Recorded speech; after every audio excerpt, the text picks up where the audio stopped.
has started. Welcome to the International Conference on Architecture between Autonomy and Engagement. The International Conferences on Architectural Criticism are being held every year since 2021. Its creation was proposed by Professor Wilfried Wang, and they have been organized with the participation of many members of the International Committee of Architectural Critics, SICA.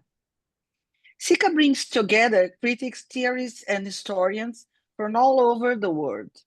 The members of SICA share the conviction that criticism and the theoretical discourse of architecture are integral parts of the architectural process.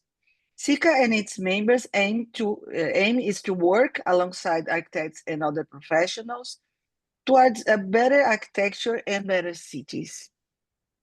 Following the International Conferences on Architectural Criticism in 2021, on architectural quality in 2022, and on architecture as built criticism in 2023, this year's conference debates how realized buildings stand in the autonomy and engagement debate. The conference is held online, and it comprises 4 online sessions to allow the participation of people in every continent. Each session is opened by a lecture from a distinguished guest, followed by the presentation and debate of 4 papers per session. This year's call for papers received around 80 propositions from 3 continents. As it happened in the previous conferences, the lectures and the papers will be published in a book to be edited next year by Park Books from Switzerland. The sessions are being recorded and will be published online after the conference. This is the second session today. In the name of the organizing committee, I'd like to thank all the scientific committee colleagues, all the participants, and most especially our very dedicated support team. Now I give the floor to Professor Wilfried Wang. Thank you very much. Thank you, Ruth. Thank you for organizing this together with Carlos Eduardo Comas from Brazil. So this is a Brazilian-based conference, if one can call it that. I welcome you from Shanghai, where a couple of people are actually located in this event tonight or today. And I would like to introduce my colleague, YASMIN Sharif, who is going to chair the first keynote lecture. YASMIN Sharif is amongst the longest serving SICA members. She's a member of the board of directors of SICA. She is the partner in Dennis Sharp Architects.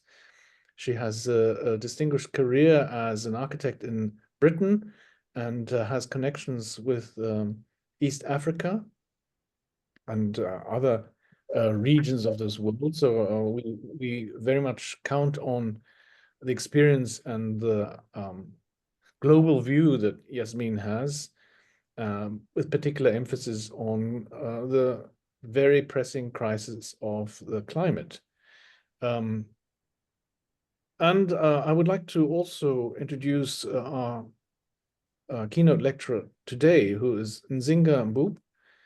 She's based in Dakar and has an office which she co-partners with Nicolas Rondet, if I pronounce this properly. I'm not sure. Nzinga is nodding her head. The office is called Vorofila, and she will be presenting her work and her perspective from Dakar. Nzinga studied at the University of Pretoria, and she has had an important early experience moving with her parents, who are diplomats across different countries in Africa.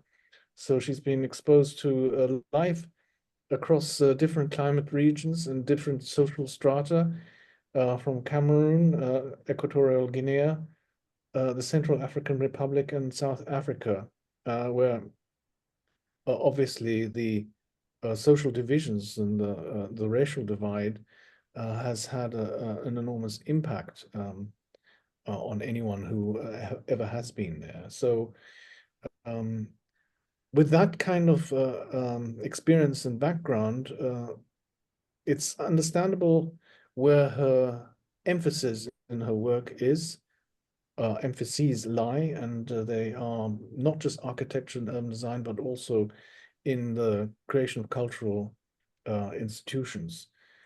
So we very much welcome NZINGA MBOUP, and I'm personally very interested to hear what her perspective is on, first of all, the topic, but secondly also on the prospects of any interventions at an architectural scale or design scale in Africa. So I give over to YASMIN SHARIFF, and then later to NZINGA MBOUP. Thank you.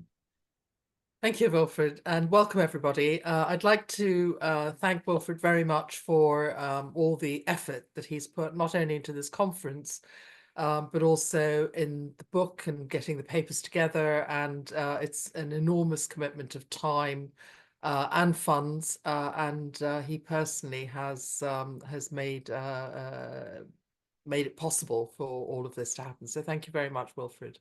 And moving on to the keynote lecture by NZINGA.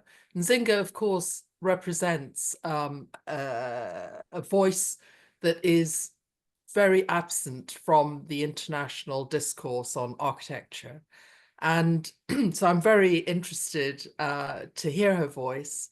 And most of us have been educated with European and Western frames of reference, and it's assumed that any other frame is actually not as good. And of course, that's nonsense, because our ideas are actually rooted in those areas outside the West in many ways. And I'm not going to carry on very much longer on this, but NZINGA, welcome. As I've said, your voice is really important, and I'm looking forward to your presentation. The only thing that I'll remind you of is that the presentation's due to end at in 50 minutes, so I'm sure you can keep to time. So welcome, NZINGA. Thank you. Thank you. Thank you so much, Wilfred. Thank you, Yasmin, for the wonderful introduction. It's quite an honor to have been invited to be a part of this, especially considering the lineup. I'm participating at a conference with the voices of people that I'd studied when I was a student. So it's actually very humbling to be here. And when I had a conversation with Wilfred and reflected on the theme of this year's conference, between autonomy and engagement, I wanted to take the opportunity to share the experience of my journey as an architect since moving to Senegal, and developing a practice that is really informed by the context, because it sort of has no choice but to do so. So I will actually present to you some of the material condition that we respond to through our work, and the type of architecture we can create from it in response to many of the problematics that we face in this particular case in Dakar, Senegal, as an excuse to really talk about, I think, a condition that you can see in a lot of sub-Saharan African cities and African cities or global South cities at large. So I look forward to the conversation afterwards. So I always start by kind of illustrating the place where I am, the city of Dakar, which is the most western city on the African continent. It's a peninsula, so it's surrounded by water. And it is a city like many other where the construction is dominated by concrete. It's increasingly densifying. This area that you see has really come out of the ground probably in the last 40 years. and with a sort of increasing verticalization and of particularly housing in the city. This condition has to be contrasted by the kind of climatic zone in which we sit, which we generally call the Sahel. This sort of yellow, most of the country is kind of sits within this hot and arid area. And towards the north, it gets a little bit more desertic as it gets close to the Sahara Desert. And towards the south, it's a bit more of a tropical savanna environment. But generally, we live in a hot country.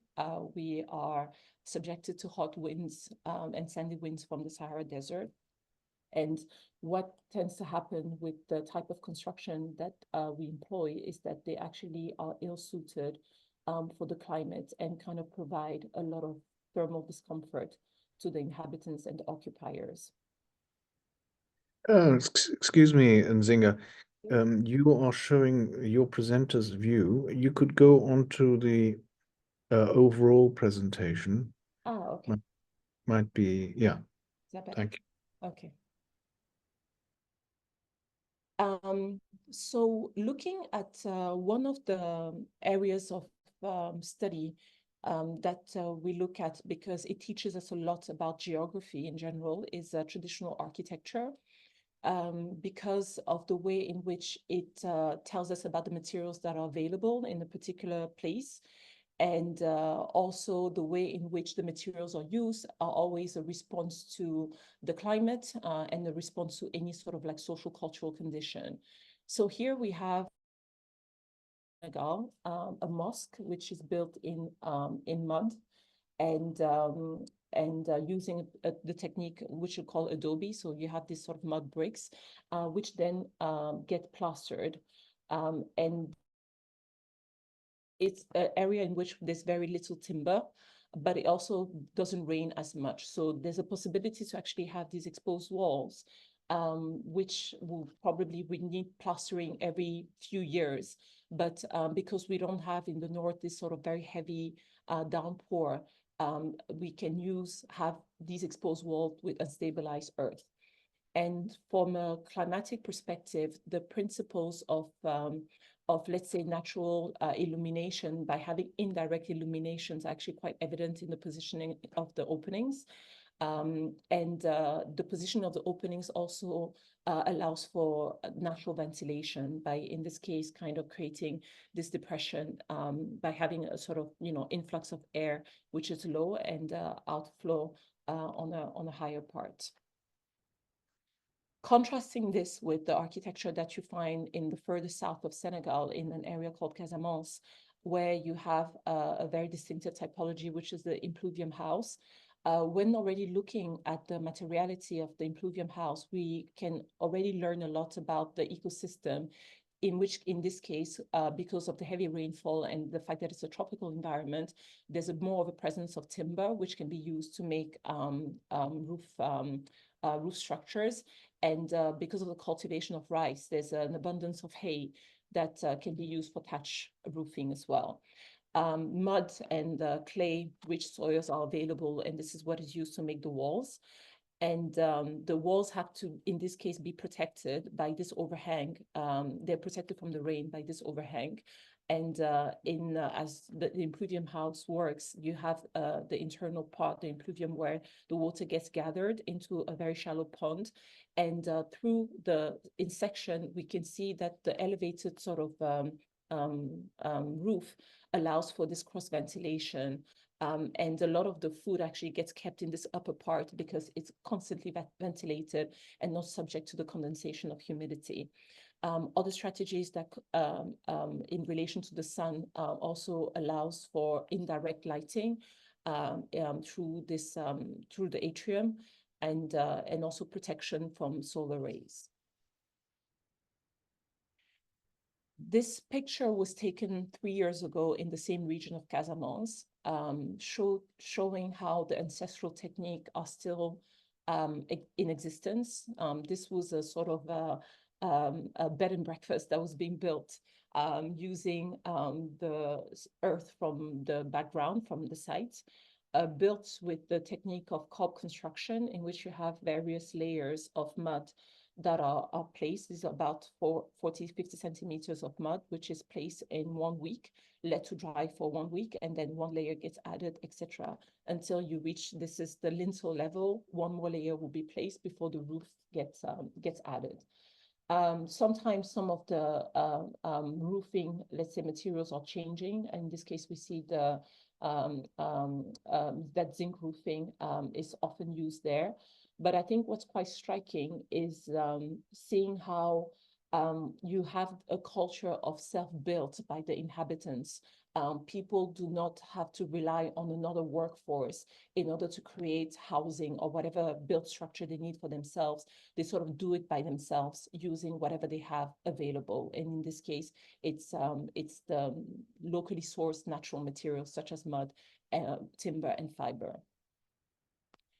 Contrasting this with the urban condition, in which the materiality is a bit different, in this case dominated by cement, the logic is still the same, because a lot of the buildings that you see in Senegal are actually built by people themselves.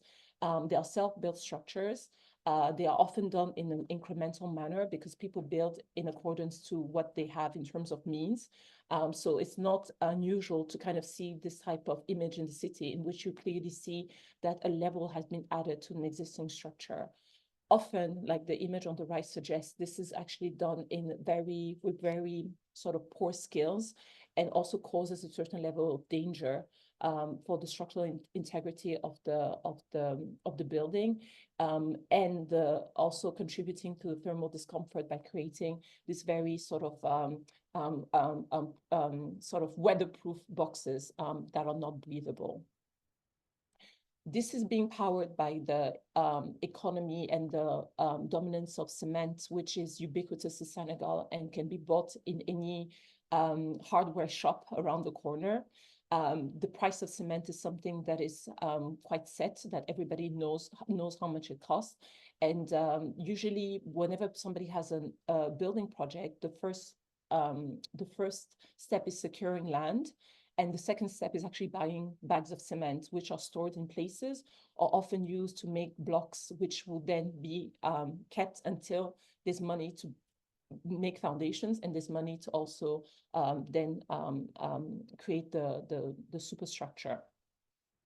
And on the right, this is an extract of an article which was speaking about a study that was done by the World Bank with some Senegalese architect that estimated that about 93% of constructions in Dakar are done without architects, which I think for somebody like me who has also gotten part of my education in the UK, and understand as well how much the profession is regulated, and the importance of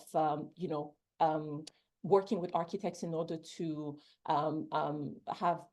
create secure environments, working with either with architects or with engineer, and then moving into a place where essentially the architect is very marginal. In Senegal nowadays, we have less than 300 active architects that are registered. So we're operating within a context where we are mostly not needed, and people are building by themselves with whatever they have available. Cement, this very ubiquitous material, when looking at the history of it, there's quite a paradox because Senegal is a net exporter of cement. We have about 4 to 5 cement factories just within the vicinity of Dakar. And that is actually explains a lot because of our geology. It's because in this close sort of region of Dakar, we have the presence of clay, we have the presence of limestone, which are actually used in order to make the clinker, which is then which is the sort of main material of cement. So there's kind of this paradox of understanding that you have these natural materials that were used for construction going into this, new material, which is cement, and is a source of empowerment for many people, but also creates a lot of environmental issues in its production, and then discomfort for the buildings that it's built with. So when we kind of enlarge and look at the various references of architecture that have existed, throughout the ages in Senegal, we see this sort of like richness of materials ranging from fiber, stone, the use of shells, for instance, to make concrete or in facades, the use of ceramics, the use of raw earth as well to build, which is something that we, particularly at Worofila and myself, have always questioned why that was not more present in contemporary architecture. To just give an example again of a very important building in the history of Senegal, Mauritania. Although this sits in Mauritania, it sits on the border between the two countries, and the city used to be accessible only from Senegal because it's on the river. This is a hospital in the city of Kaidi in the north, which won the Aga Khan Award in 1996. It was built in 1983 by a collective of West African urbanists and architects that wanted to showcase how it was possible to make an architecture that responded to the context, both in a social sense, but also in the way in the material sense as well. So this hospital was actually built using mud only, using earth bricks, and developing a systems of domes, of arches, of building systems essentially that only utilize a single material, which is the brick, and then the domes got plastered with plaster, which was produced locally as well. What I find really fascinating about this history, which I only, to be very honest, only found out about a few years ago, is how the collective found a way to even prototype the units before, and making the material in situ before actually creating a bigger architecture using this particular technology. So in doing research, we find the archives of the brick factories that were created, because in this particular case, the bricks were fired only because the architects wanted to not use cement at all, and didn't want to be in and wanted to create something durable. So the way in which they could make the material weatherproof was through incineration, by having this sort of very kind of like low fired bricks, because it was done in a very artisanal way. But as much as you see the sort of building and architecture that is created, you always have this connection with the technology, and the way in which the technology sort of empowers it as well. So now we are, I think, employing a similar method, and looking at the material and system that we use. A lot of it kind of relies around earth, particularly laterite, which is very abundant in the region of Dakar. And there's a factory of a young Senegalese engineer which produces compressed and stabilized earth bricks, in which the laterite is crushed and stabilized with 3 to 8% either lime or cement, which is a bit easier to find in Senegal. Beyond laterite, there are many other types of clay-rich soils. This is in a city 40 kilometers away from Dakar. Just in one site, you see 4 different types of soil. This one has been imported into the site, but all these other 3 are indigenous to the city, and there are various different profiles of clay-rich soil. So some have a bit of a higher amount of clay, some have a higher amount of silt, a higher amount of gravels, etc. And as we are learning to work with the material, we actually understand their profile, their way in which they present, and their properties at the dry state, in a very wet and plastic state. And we conduct various tests in order to be able to characterize the type of soil that we have. This test then allow us to actually manually mix the earth with fibers in order to make mud bricks, which is the traditional method used mostly in the north of Senegal. And Tifa is another main resource that we work with, which is an aquatic plant. It's an invasive plant as well. It grows very abundantly and very quickly in brackish water. And once it's dried, and when you look at the structure of Tifa, it has a lot of it has like an alveolar structure, and possesses really great insulation properties, quite similar to hemp. And it has to be, the process of utilizing it is quite simple. It's cut, dried, crushed by hand, and then made into these beam blocks. It's sort of mixed with clay as well, and made into these beam blocks, which we are able to use to make flat roofs. Because as you've seen from the original image in Dakar, we have a lot of flat roofs, and that's usually the facade that takes more of the sun. So by substituting the concrete blocks and actually putting a material that, by making this, by putting these Tifa and earthen blocks that are insulating, there's a great benefit for thermal comfort that we can have in the housing. Now, to just showcase a little bit some of the projects we've done, and I always, as much as we want to develop an architecture with this material system, with each of the project, there's always a kind of story on which we had to respond to a particular material condition to make them happen. The first project I wanted to show you is the Cœur Mouben, which is in Sandou. It's a coastal town, which is mostly residential. And the basis of our architecture is looking at the ways in which we can provide thermal comfort through passive methods. And one of the most effective ways of doing that is through natural ventilation.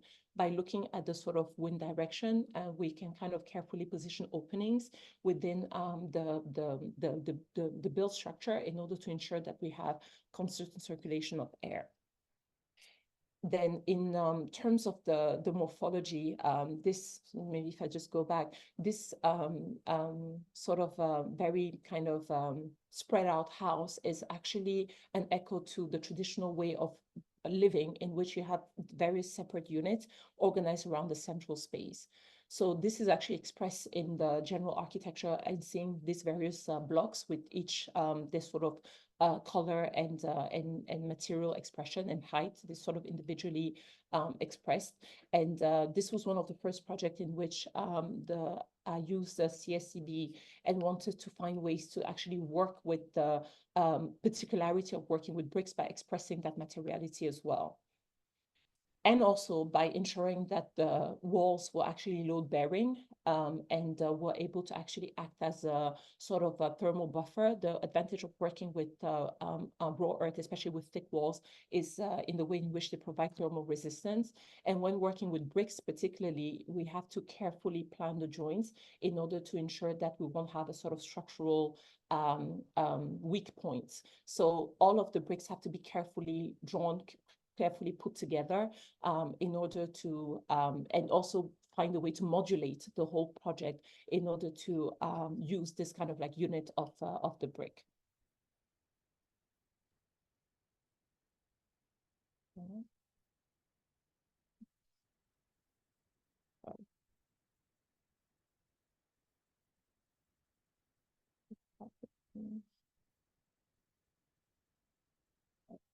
Sorry. Seem to have a bug with my presentation. I'm going to share from another screen if that's okay.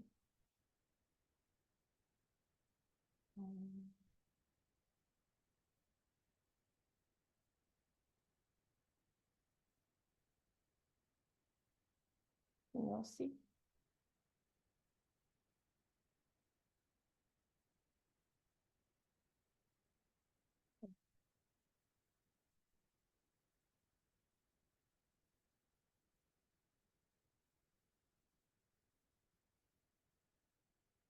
So yeah, so as I was saying, the process of actually modulating these bricks is done very carefully on each course. So each course has to be carefully planned and drawn.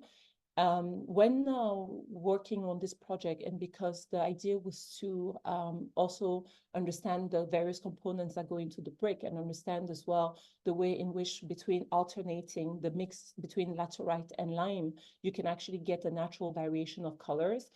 Two sets of bricks were then sort of chosen. particularly for this project. And this was something that was done from actually being able to go to the factory and really understand the process of how these bricks are made. So in actually doing in the project, then the two various type of bricks were ordered. And the drawing elements also allows us to quantify the amount of bricks needed. And also be able to order them from the factory. So this process has to be very carefully planned. The drawings of the 3 courses that were shown are then used to kind of lay the bricks by dry stacking them on site before being able to assemble them using mortar. And it's a very important process because that's when there's a lot of electrical coordination that happens, and ensuring that, for instance, all the cables, particularly the electrical cables, not so much the plumbing, are actually integrated into the walls and taken out whenever we have an appliance. So it does require a lot of involvement of the architect on site during the making process. Another opportunity with this project was in order to ensure that natural ventilation was kept, and also because we were working in a marine environment, any use of metal would corrode because of the salt in the air. So timber gave us an opportunity to actually make openings, these very large openings that allow for the light to come in, but also most importantly for ventilation and air to flow through. By working with local carpenters and understanding as well the various supply chain of the timbers that are available, you usually go to the timber suppliers and have to kind of like choose and see as well the way in which the timber is stored, because sometimes the timber is not dry. And when working with not dry timber to make carpentry, it's obviously very problematic because it swells. Having the proximity to the artisans like the carpenters really allow us to kind of custom make a lot of the building system, and in this case, the openings. And the openings were devised to ensure that we had, again, enough light that would be able to come in to ensure that there's security, but also prevent any type of insects and mosquitoes from coming by actually putting this mosquito net on the outside and having windows opening on the inside of the rooms. And then once we actually found the system, the modulation, then we were able to create a variety of openings into this project. This is the Tifa and earth blocks, which you see at the background, the beams that were used in this sort of beam and block system to make flat roofs. And on the foreground are actually just flat panels, which actually used just to insulate a wall or roof as well. But this is mostly for just walls because it's much thinner. And I speak about this because these are made at the time when we were doing the project, they were only made in the factory of Elementaire that also produces the CSCBs. And when it was time to actually insulate the roofs for this housing project, which were meant to be done with the system on the lower right part of the screen, those beams were not available during the process of construction. They only were available towards the end because there was an issue with the electricity at the place, and the Tifa couldn't be crushed for some months. So in order not to stall the construction process, then we sort of had to adapt to how to what we would use. And knowing that we wanted to use this material to insulate the roof, on the top picture, the concrete roof was placed and then the insulation was placed above it before obviously like putting waterproofing and the finish on top of it. And in another context, we actually could only use woven panels that are about 10 centimeters thick in order to insulate the roof. Understanding that these are also non-accessible roofs. So the most important thing was to really find a way to work with whatever we had in order to create this layer of insulation, which ended up working. So inadvertently, this project became a bit of an experimental one in which various roofs have a different composition of earth and Tifa, but they're all insulated and was just done as a response to the condition of the project at the time. This is a housing project which, again, like with the previous one, actually has a very similar language in having these various sort of units that are assembled around a common space, which is used mostly for ventilation. using the same kind of methodology of trying to find a way to kind of have the cool wind circulate inside the house by maximizing the amount of openings. And that's also what the offsetting of the various volumes does. It kind of creates more of a surface for those various openings. And then in terms of building constructive system, one of the main challenge for this project was that for the upper floor, we wanted to use a vault using the smaller bricks, which had never been done by the contractor before.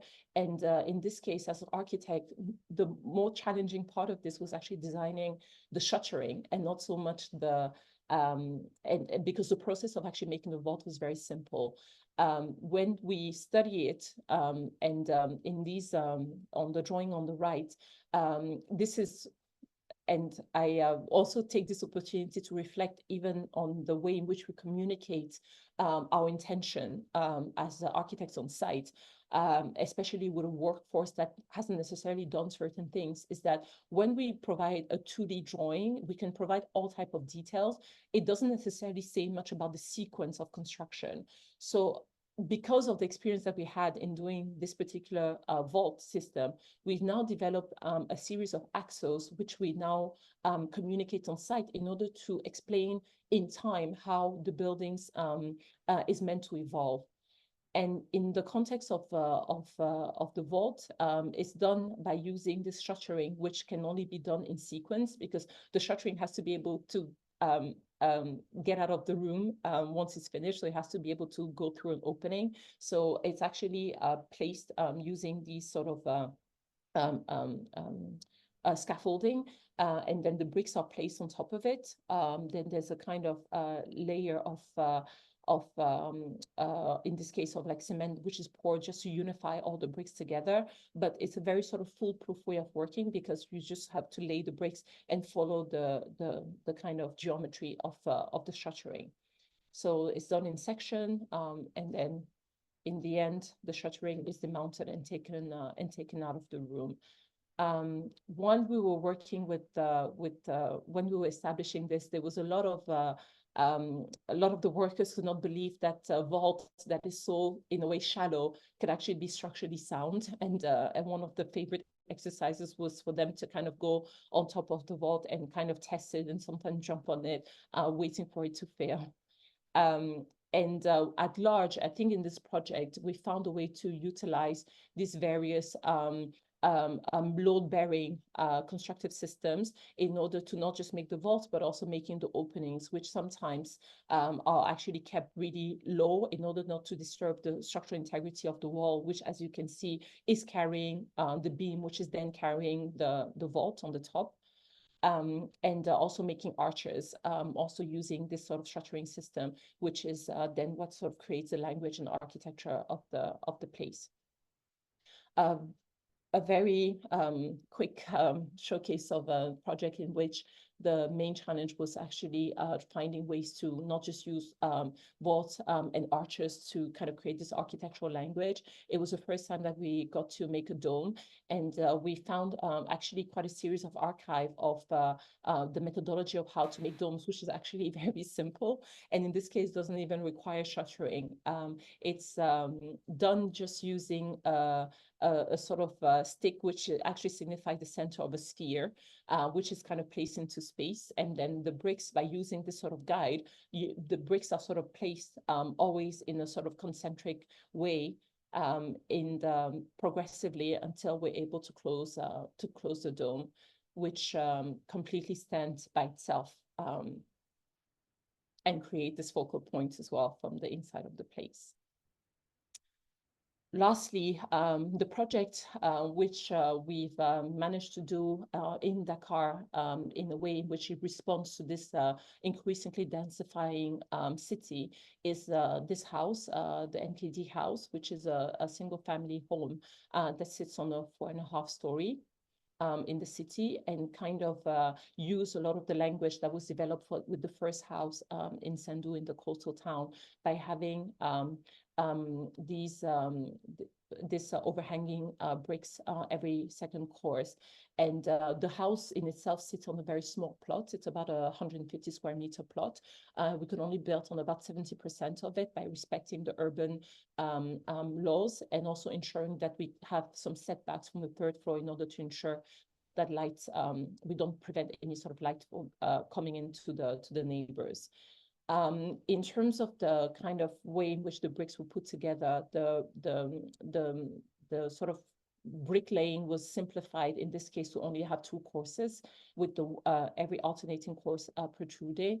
And as much as we draw this, we always make mock-ups on site by also creating some various variations to help the client choose, to help also train the workers in order for them to understand how this is going to be done on the project at large.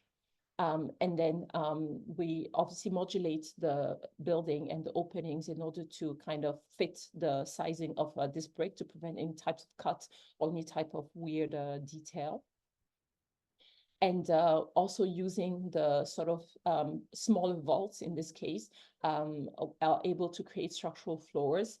In this case, we have intermediate floors, and we also have roof systems that are created using these smaller vaults, which are then also part of the finishing of the project. So it's very important for us to express this materiality through the architecture and not to hide it as well. So in this case, you see how the building has been put together.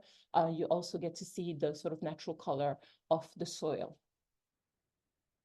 And again, to go back to the bioclimatic aspect of the architecture, is always ensuring that we have, through the various atrium, we get natural light, the same way that it was done in traditional architecture.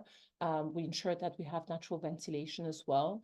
And in this particular case, we are even able to use a pool of water in order to ensure that we have a sort of cooling by evapotranspiration, and the air being recirculated through the rooms.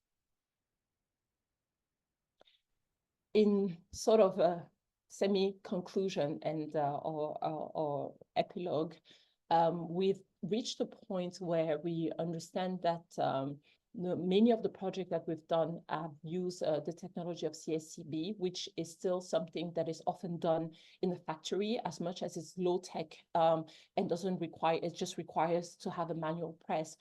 We still found out that it requires a certain amount of knowledge and a certain amount of technology, which cannot compete with that of cement, which is literally found everywhere. So as a response to this condition, we are now starting to reflect on how we can go from the sort of usual construction, which is done by the layman using concrete, to more sustainable constructive system. And the way in which we're thinking about it is to really deconstruct all the various parts of a typical building, all the various systems that go into the building, and try to develop alternatives to that. So when it comes to foundation, try to find ways in which we can maybe use rocks for foundation instead of reinforced concrete. Various wall systems, which we've seen in traditional architecture, from adobe to cob construction or wattle and daub.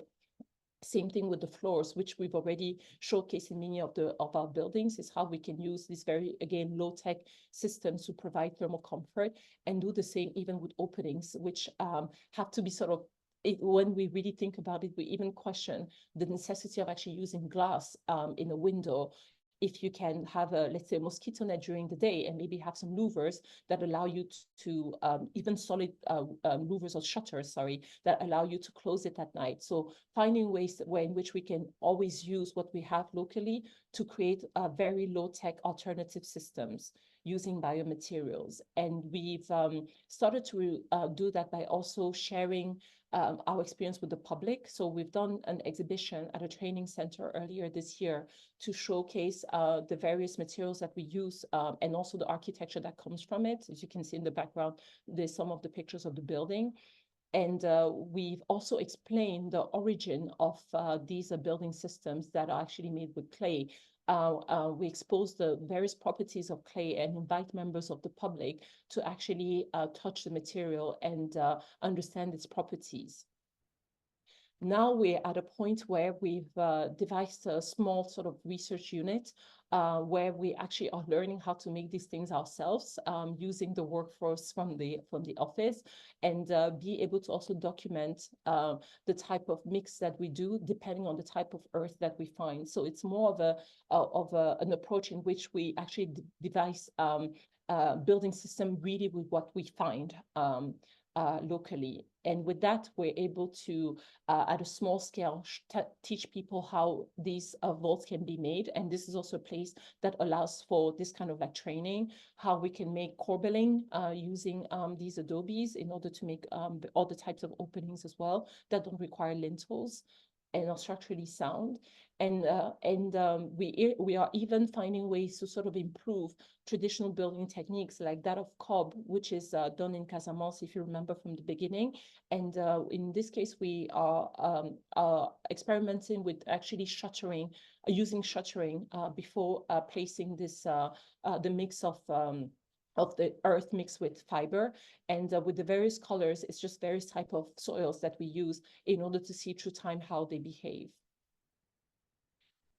In working with unstabilized earth, we also have to be aware that this is a material that erodes. The initial building that you've seen, like the house in Dakar, was possible, it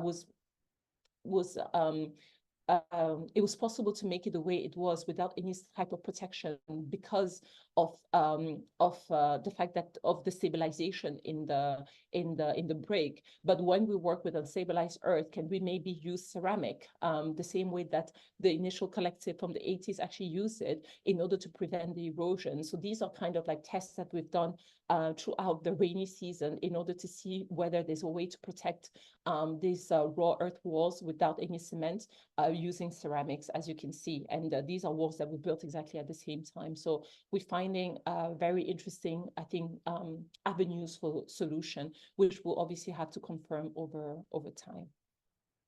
Lastly, I think it's important for us to kind of return to a very sort of low-scale handmade way of making, one that is non-toxic by using these natural materials that can be reused, that can be accessible to anybody, in order to then devise systems which could be embraced by a bigger amount and larger amount of people. In this case, these are the cob walls, which were done in 3 weeks with each of the layers, just done in 3 weeks and left to dry, which is then covered by a timber structure system, which has these TIFA panels as insulation and simply covered by the cheapest roofing material, which is zinc, as a way to find, as a way to find a system in which people can have a thermal comfort by using very simple materials, also create, in a way, a new materiality.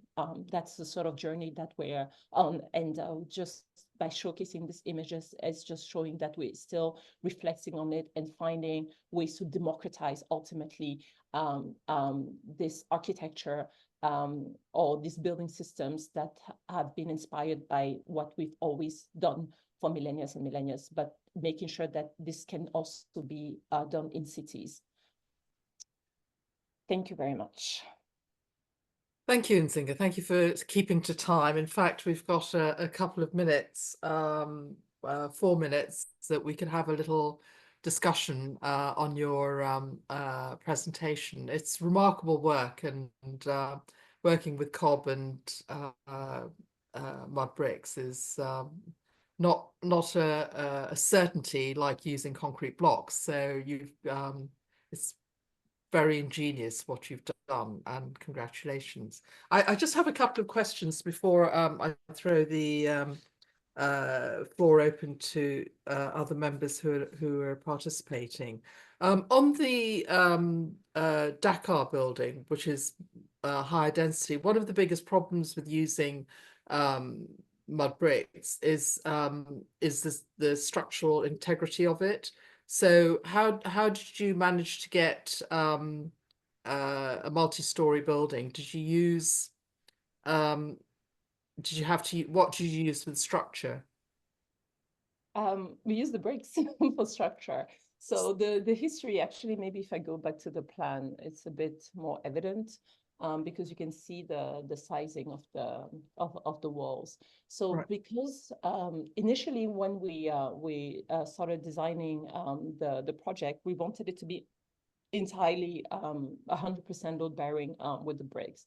What happened is that when the engineer came back with the sizing of the walls, they were all between 50 and 60 centimeters thick. As you can still see that some of the walls are, which obviously on a 150 square meter plot, it actually takes away from the space. And because of that, we then found a way to actually have a hybrid structure in which we were able to actually reduce the thickness of the walls by actually adding some concrete columns, but only in one axis, on the long axis, in order to then have both the walls and the sort of the concrete columns just act as reinforcement, to be honest.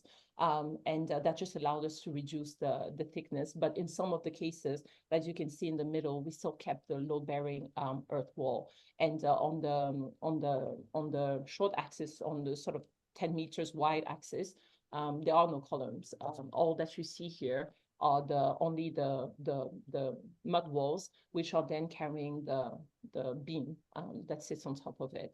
So we found a way to hybridize it, but we keep saying to people that it is possible. It wasn't just because we knew that the earth wouldn't work. It's just that we were tight for space.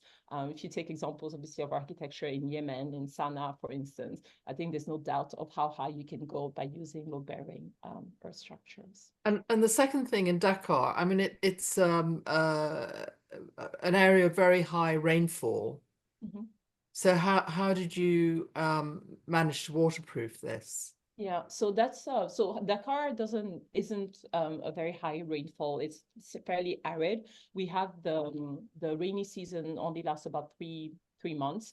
I have to say the rain is actually very intense when it rains, but it's just for a short period of time. And the stabilization is really what prevents it from weathering. And that's the only benefit of actually adding any form of lime or cement inside the CSCB. The only purpose is to actually make it impervious to water. That's it. So then we can do this, which is why towards the end, we're looking at the ways to actually working with unstabilized earth with just mud bricks and finding various ways to also protect it from the wall by actually using the same system, just in this case, by mixing it with ceramics. That's really interesting. And I just wanted also to just comment about, you said that most buildings are not built with any architectural input. And you mentioned UK as well. I'd just like to say UK is exactly the same. About 75% of our buildings have got nothing to do with an architect. So it's the builder. And also in the UK, I think there's a misconception that you don't have to be an architect to build a building. Anybody can do it. The term architect is protected, but anybody can do it. So it's like you can't call yourself a doctor, but you can practice medicine. You can't call yourself an architect, but you can do exactly what an architect does. So these are some of the issues that we're grappling with here. And there is the issue of when you're dealing where, who pays for the architect? And I think this is, very central, and who pays for this expertise. And you can use very low cost materials, but you've then got to be very careful about making sure that they're structurally sound. And so it does need that extra bit of expertise in order to make sure that these very low tech buildings and systems actually work. Mm-hmm. Did you want to add anything on that? No, just saying that I find that condition very interesting, and I think it's a challenge for us architects to find a way to also redefine where we can be of use, because I think even just caring about the security and well-being of people, what are the very unique ways in which we can again be of use. And in our particular case, we actually found that training and education were also very important for that reason. Did anybody else want to? There is a question in the chat by Jean Ren. Mhm.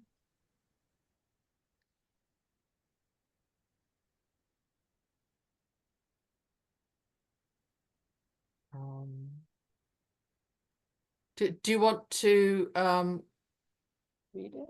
talk about your question? I can't see it. Yeah, if Zinga would like to answer here with us, or if Xiang would like to make his question in the video as well.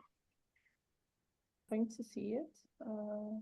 Sorry, I don't mind to just following that because I want to save time. Hi, Zinga. Nice afternoon, Castle. So thank you very much for showing your beautiful projects using biomaterials and the regenerative design. And my question is to echo our conference theme on autonomy and engagement, that I think it's two parts.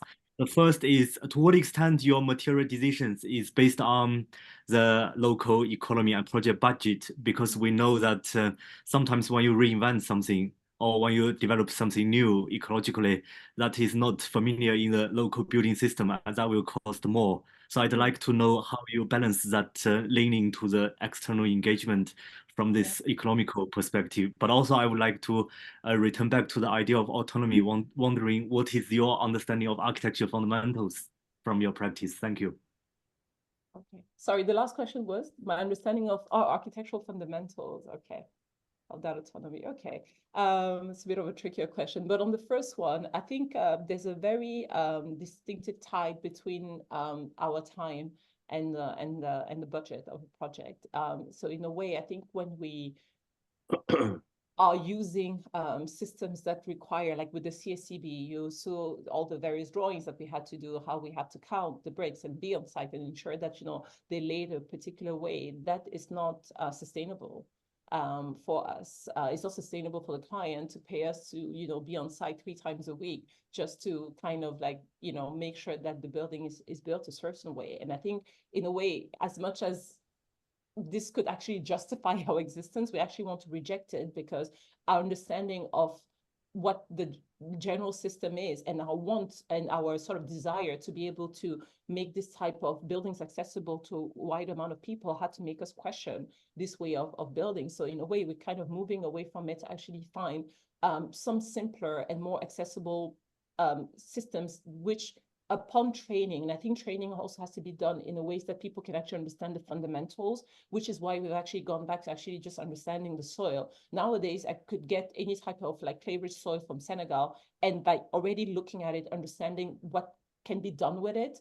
And this is not based on, I could send it to the lab, you know, but I think it's kind of based on this ancestral and intuitive knowledge, which just has to be practiced, but can be accessible to anybody. It's not because I'm trained as an architect that I have this knowledge. And the people that we're actually working with are students. Some are just, you know, masons.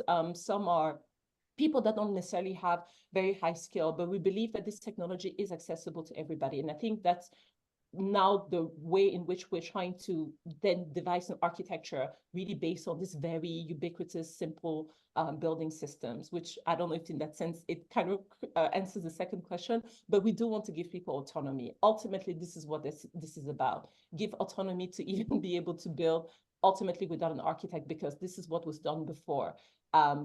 Buildings were made in a way that suited the context, but while the fundamentals and the rules of the materials and of the climate were really understood. So we're in the process of kind of re-injecting that in the public consciousness. Thank you. Do we have any other questions? Yes, Elias. Thank you for this wonderful presentation. I just wanted to make one point, and I find the educational aspect and research of what you're doing with your work is very important vis-a-vis the amount of self-built work that exists there. The point I wanted to make is that by looking again at the basic elements, bricks instead of cement, and the process of construction, and actually experimenting in every project, making different things, walls, etc., I had the feeling that we see the way in which classical forms of architecture and vernacular forms of architecture meet each other, the way in which classical forms arise from vernacular forms. And that happens across cultures. I'm thinking of obvious examples like the Egyptian Hassan Fatih, and of course, who also educated with his work, and also, perhaps he's not so well known, a Greek architect called Crocos, who in his Byzantine museum also developed bricks, which he used in his work, and the way he turned to the basic elements and understanding the method of construction to produce new work. And it's the similarity even between the forms of your buildings and these buildings across cultures is really shocking for me, interesting. So thank you very much. Thank you. Thank you, Lars. Sorry, NZINGA, did you want to reply? No, it's just Wilfred. Yes, that had a question. Well, I wanted to say that you are the example of an architect's engagement to establish the people's autonomy. And that is quite distinct from the Starchitect's autonomy in rejecting any kind of cultural engagement through their work. So, you know, it could not be more diametrically opposite to the kind of current star system. And I think you are, in that sense, a paradigm. And that brings to mind that, you know, in vernacular conditions, there was no such thing as copyright. And what you're doing is you're establishing the right to copy.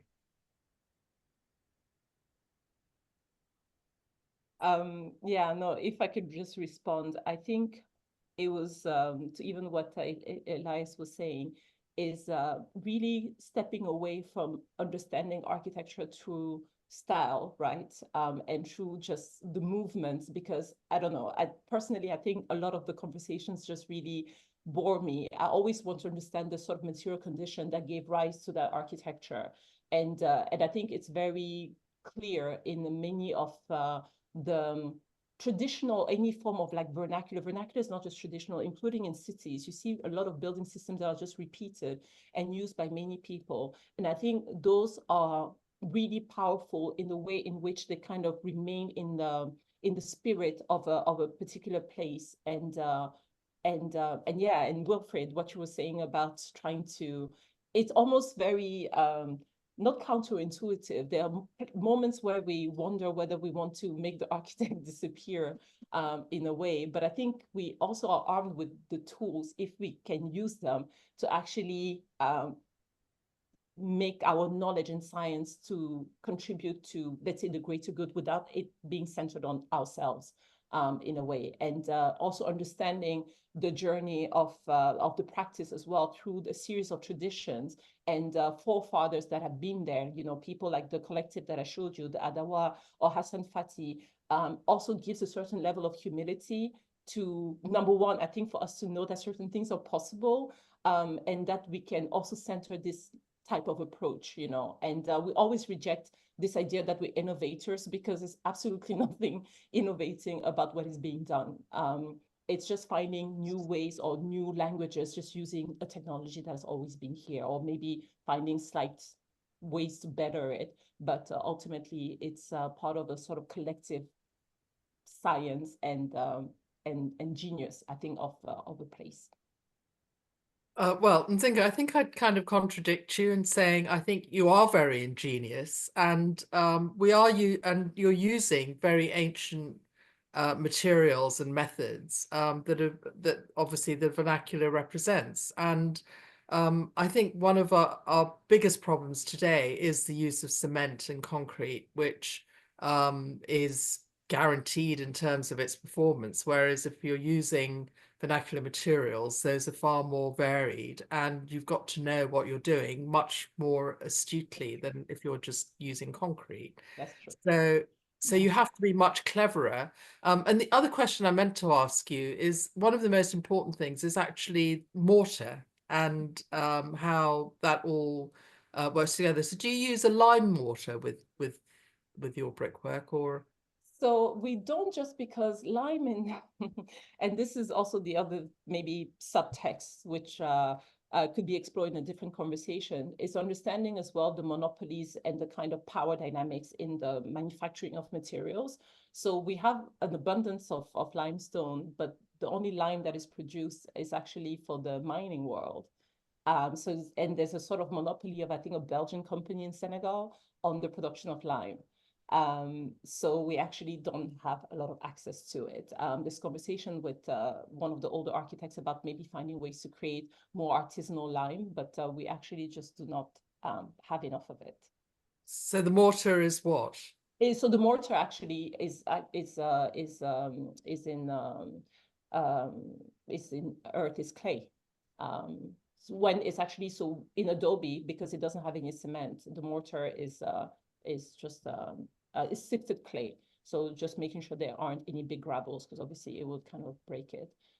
That's what is used for mortar. And then there's the plasters that also you use making clays. There are other things like the type of Arabic gum that can also be used to actually make the earth waterproof, types of shea butter. So there are other more kind of organic substances that can be used to sort of waterproof it. But lime, sadly, although it could be very abundant and very easy to make, is not as available just yet. Well, that's really fascinating. The other thing you didn't mention is also the way that Adobe controls humidity, because it obviously breathes, and that's one thing that isn't mentioned a lot. And I think we've run out of time now. So does anyone else have any pressing questions? And if not, oh yes, we've got Trent. Yes, Trent. Thank you so much. If there's time, I just wanted to ask about, first of all, say thank you so much for such a wonderful presentation. I wanted to ask about the conversations with builders that are so central to your process. And you were getting at that a little in the last question about subtleties like monopolies in where building materials come from. But wanted to ask about what surprises have come out of those conversations? Have there been significant design changes that have happened from those conversations with builders, or from input or even pushback from the builders? Yeah, that's a very good question. So yes, there's often a lot of pushback at the beginning, because there's a lot of constraints associated with building with mud bricks in terms of coordination. Yasmin was talking about porosity, but we always have to remind the builders to actually wet the brick when they put mortar, because otherwise you have a transfer of water from the mortar to the brick, which then like overly dries it. So there's a lot of these like small rules which obviously don't exist with the concrete, which are very which they see as constraints.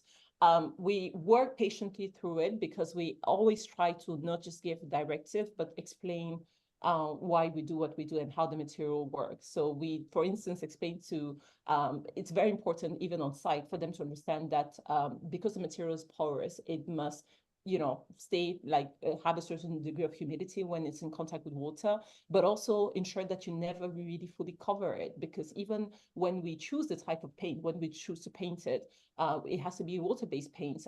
Even if we put any type of tiles for bathroom, we can only put it on 2/3 of the project. Like they need to understand that it's sort of, because it acts as a sponge, that it actually provides thermal comfort. I guess the most fundamental thing, which happens a lot in construction sites, is that there's a lot of people a bit dubious, including the builders, is sometimes dubious about the fact that we can actually make a very long-standing structure using mud bricks, because they see it as an element of the past. But when we actually talk a lot more about the thermal comfort benefit of it, they then agree, because chances are they've actually known it at some point in their life. They may have, because many come from rural areas, they may have actually slept in a mud hut and also seen the change of actually being able to build with concrete. So they know concrete doesn't work, thermally speaking, from experience. I think there's just something in the mind in which they were never able to sort of imagine that in the city, in a sort of contemporary modern way, we could actually use this material. And I think at the end of the project, then they just see that it is possible. But I think it's just about kind of undoing a type of preconceived notion, which is really based on nothing when you really think about it. And I think those conversations are always very gratifying for people to realize by themselves that this is nothing, it's nothing new. They already understand, intimately how it works and the benefits of it as well. That's a really good way to end the session. Thank you so much. We're 1 minute over, so thank you very much. Thank you. Wilfred, over to you. We are going, we won't have an interval because we are already on time. So perhaps to pass the floor for Robert. Well, I think I may not be yet a host, but I can begin. Welcome to the session 2, 4 papers that we will hear, and the theme of the session is autonomy, engagement, and place time. I want to begin by thanking Ruth Gien and also Carlos Eduardo Comas for co-organizing the conference. And thanks also to the many participants who answered our call for papers. Thanks to SICA for funding the conference and the forthcoming publication of the proceedings, which are lined up like airplanes ready to land, according to Wilfred. Brief intro I will give in a moment, and then I'll introduce each speaker actually just before in each case and not all together. And just in advance, I want to remind the speakers if they could stay somewhere close to the time limit so that we can have enough time for questions and answers, which ideally would be at the end, but we'll see how it goes. And then if I could remind everyone who's not actually either presenting or well, actually anyone that's not presenting before the question and answer period, if they could mute their mics. In terms of the call or the theme of autonomy and engagement, I just well, I found NZINGA's presentation incredibly refreshing, and as also with the keynote yesterday. When I heard the theme of between autonomy and engagement, I had a feeling that we were somehow stuck in a difficult position between seemingly incommiserate concepts or positions. And then one could potentially have to choose between these positions. As a practicing architect, I would suggest that any autonomy that architecture can be said to possess arises actually directly from its engagement with and inextricable entwinement in the life world. And that happens during all phases of the design and construction, particularly construction as a built work, and in particular in the engagement with the experiences of the inhabitants that happen following the building's completion, when after the photographs are taken without any people in them and published in the magazines, the life of the building actually begins. So with that, if people are able to, I'm assuming people can hear me because I'm not sure I'm a host yet. Yes, we are hearing. Okay, very good. You are a host. Oh, I am a host. All right. Well, with that, I will start with our first presenter, if she is ready. Gabriela Naranjo Serrano is an Ecuadorian architect. She obtained her professional degree from the Pontificia Universidad Católica del Ecuador in 2008. In addition, she's a specialist in history and criticism of architecture and urbanism from the University of Buenos Aires, 2010, and a master in theory and practice of architectural project from the Polytechnic University of Catalonia, 2014. And currently she is a PhD candidate in architectural projects at the University in Catalonia. Her professional practice is developed within the collective C/ELC, with whom she has won several national and international awards, including the Pan American Award in Architectural Intervention of the Biennale Architecture of Quito in 2020, EAQ 2020, and the nomination for the Mies Crown Hall Americas Prize in 2022, so-called IMSHEP. She is an associate professor and researcher at the Pontificia Universidad Católica del Ecuador, where she has been collaborating since 2009. She is director of the Public Open Spaces Research Project, and her lines of research include the modern city and the modern architecture and the city. And in fact, that is to some degree the theme of her presentation today, which is the Chicago Civic Center and other related buildings. So I would ask Gabriela if she could share her screen with us. Hi, thanks. Okay.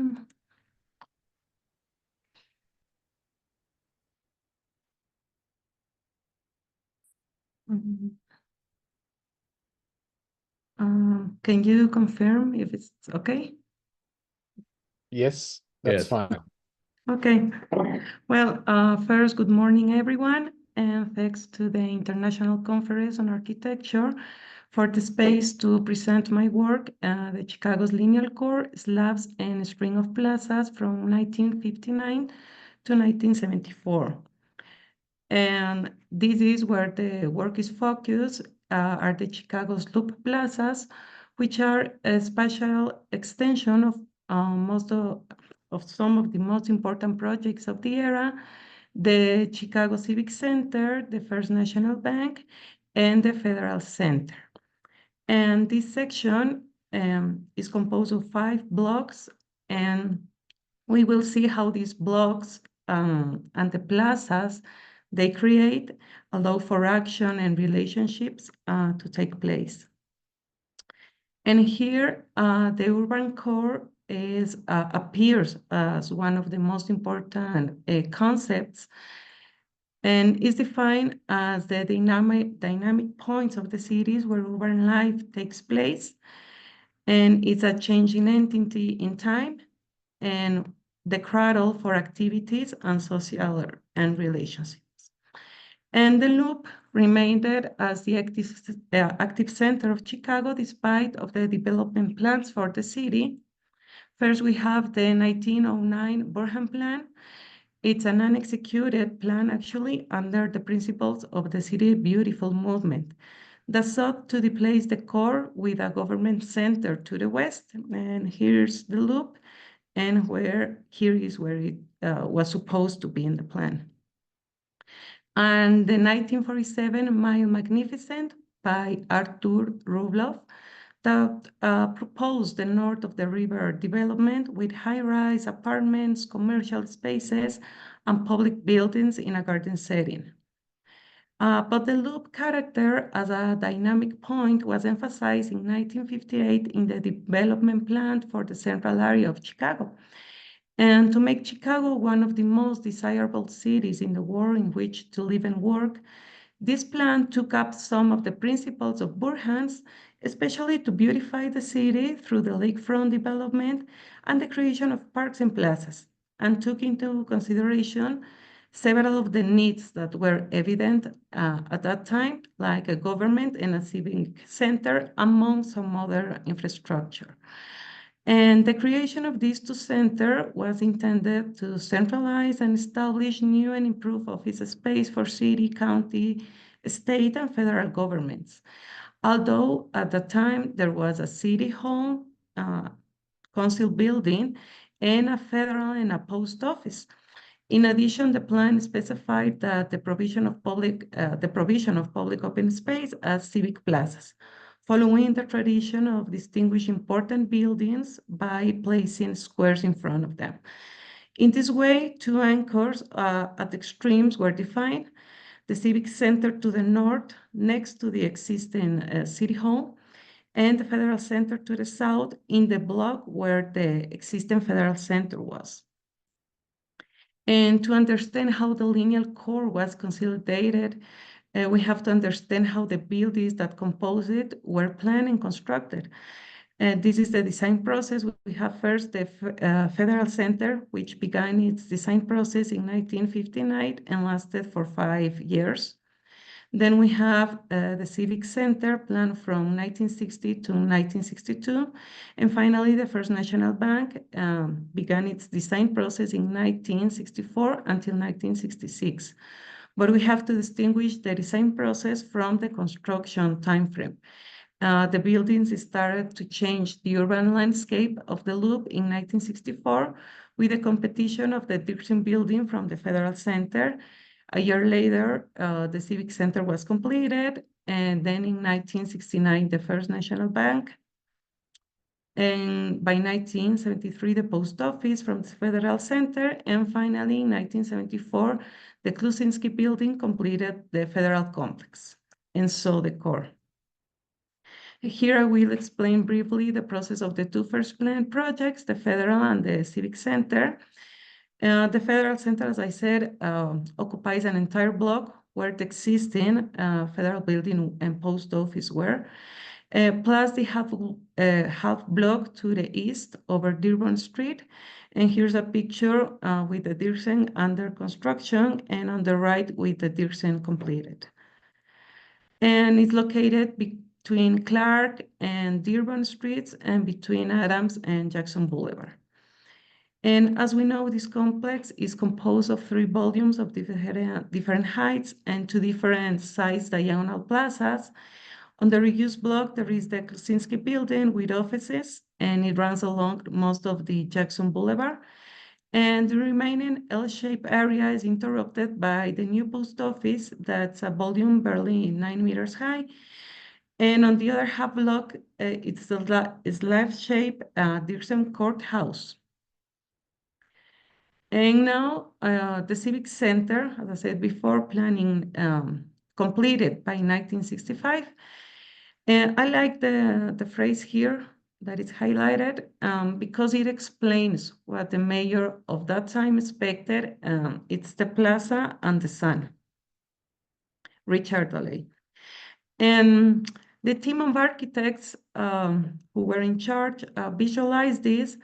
And we can see here the intention of making the existing city hall part of the project, which exterior actually was had to be redesigned as part of the original plan.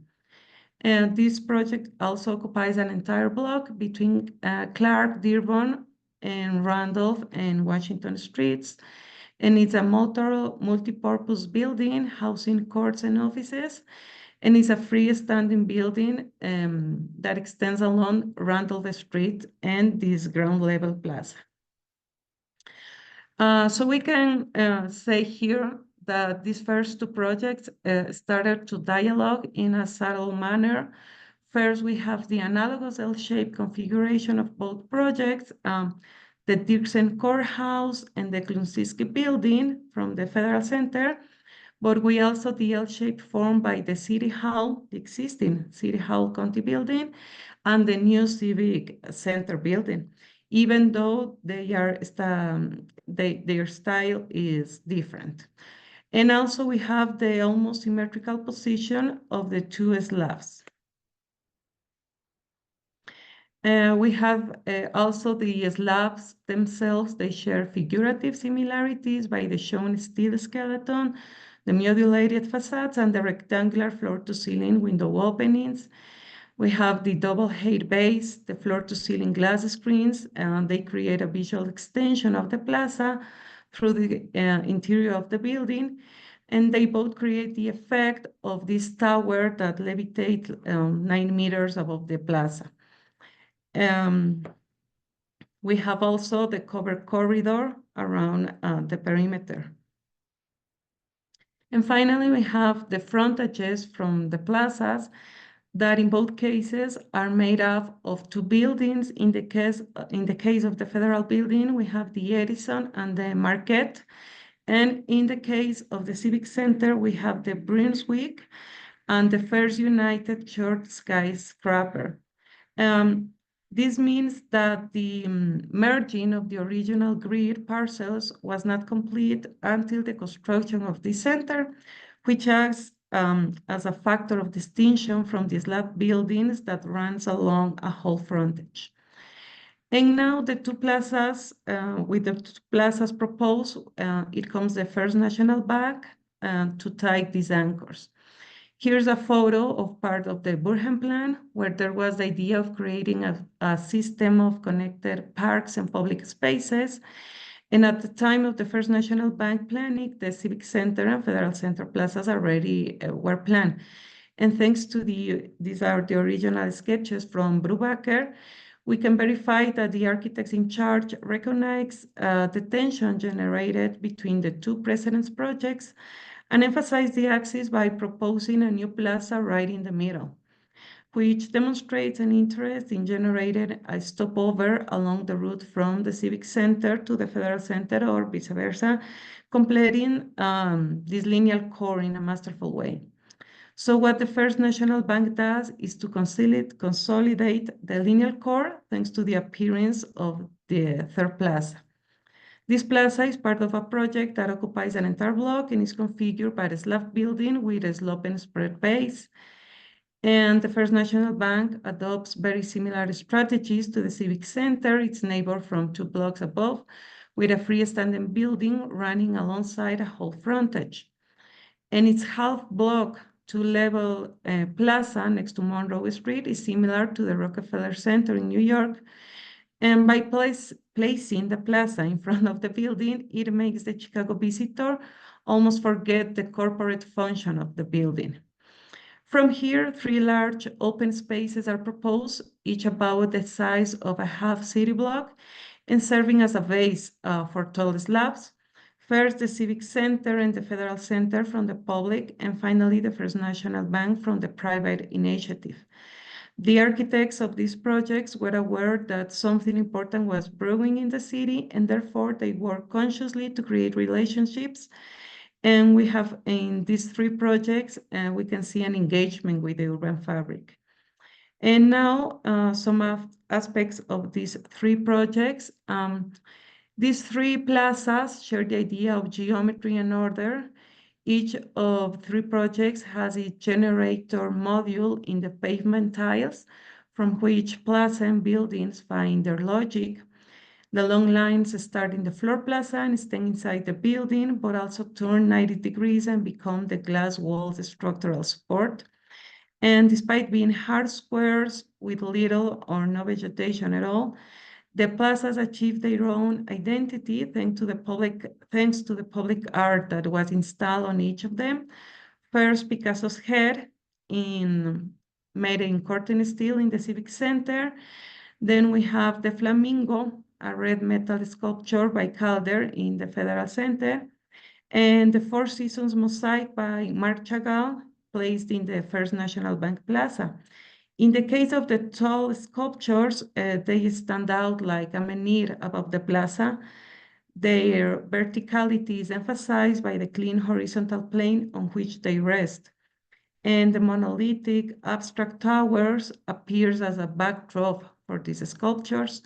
But in the First National Bank, the mosaic, this horizontal block placed perpendicular to the tall slab, does not become the center of attention, and that the building here is the focus. And on the City Plaza building relationship, we can say that in the Civic and the Federal Center is given by a subtle change between exterior and interior, going from total emptiness in the plaza to the covered corridor and finally reaching the glass interior. In the First National Bank, this change is abrupt. There is an exterior-interior break. A visitor can approach from the 3 perimeter streets, and a canopy announces that the person is in front of an entrance door. In the first 2 cases, the plaza is like a great anteroom to the building. There is no way to access the building if one has not visited the plaza. But in the second case, they are not conditioned by each other. The plaza and the building can be visited in separate ways. About the materials, the 3 buildings are all works of modern architecture and can be considered glass boxes. But even between them, it can be recognized as certain autonomy. Painted in black, the Federal Center is full of aristocratic gravitas. If compared with the rather rustic curtain muscularity of the Civic Center or the less elegant granite-clad sublimity of the First National Bank. And on the relation with the surroundings, the 3 projects sought to dialogue with them, and later the buildings that would be being planted near them would seek to create a series of relationship. The most important neighbor the Civic Center had at the time of its planning was the Chicago City Hall, a monumental building that gained importance thanks to the Civic Center Plaza. Later, the concrete Brunswick building allowed the Civic Center to maintain its imposing presence. And in the case in the First National Bank, the former inland steel would gain also significance by facing the eastern side of the depressed plaza. And as we know, Mies did not get to see the Federal Center complete, but his associates completed the work, and they were Joseph Fujikawa, Bruno Conterato, and Dirk Lohan. Years later, Fujikawa designed in front of the small plaza of the Federal Center, and in attempt to dialogue with the project, he replicates the style of the federal buildings. And now some final thoughts about this core. We can say chronologically that the Burhan plan, everything was uniform, monolithic, with a few monuments that stand out. But in the Rublev plan appear scattered buildings of the functional city. While in the first, the voids of the city are planned and generated by the absence of buildings, in the functional city, the voids is what remains after the buildings are implemented. In the 1958 plan, both postulates will be combined, and it will be modern architecture that breaks with the regularity and rigidity and establishes a rhythm to cause unexpected pauses in the city, changing the loop's pedestrian dynamics from an axial and rectilinear movement to a more spontaneous and less directed. It offered the possibility of crossing the squares diagonally, of staying them, or even going along the sidewalks and find a volume of air and ambient mass. And so this turned this set of 5 blocks and 3 squares into a linear core. Although the proposals to free up land were given by the development plan, both the Civic Center and Federal Center, it was the architects who orchestrated and visualized the urban life between their buildings, and making much more radical proposal than those intended in the plan. And its CF Murphy Associates from the private commission, who successfully assembles the set of 3 equidistant plazas like the string of public spaces proposed in 1909. In this sense, it is essential to recognize that the success of the linear core lies in the tension between the buildings that respected and still respect the original morphology and those that broke its logic. It's absurd to suppose that if all buildings constructed since the Civic Center had adopted its principles, this part of the loop will still be this dynamic core. The modern architects, by following some traditional urban design principles, gain unexpected space for the city, converting space of private plots into unplanned public spaces, and thus promoting citizen encounters and provided great urban quality in their vicinity, thanks to the way they were incorporated into the environment. These buildings engage with the existing urban fabric and evoke monumentality and autonomy that becomes present in the architecture. Thanks.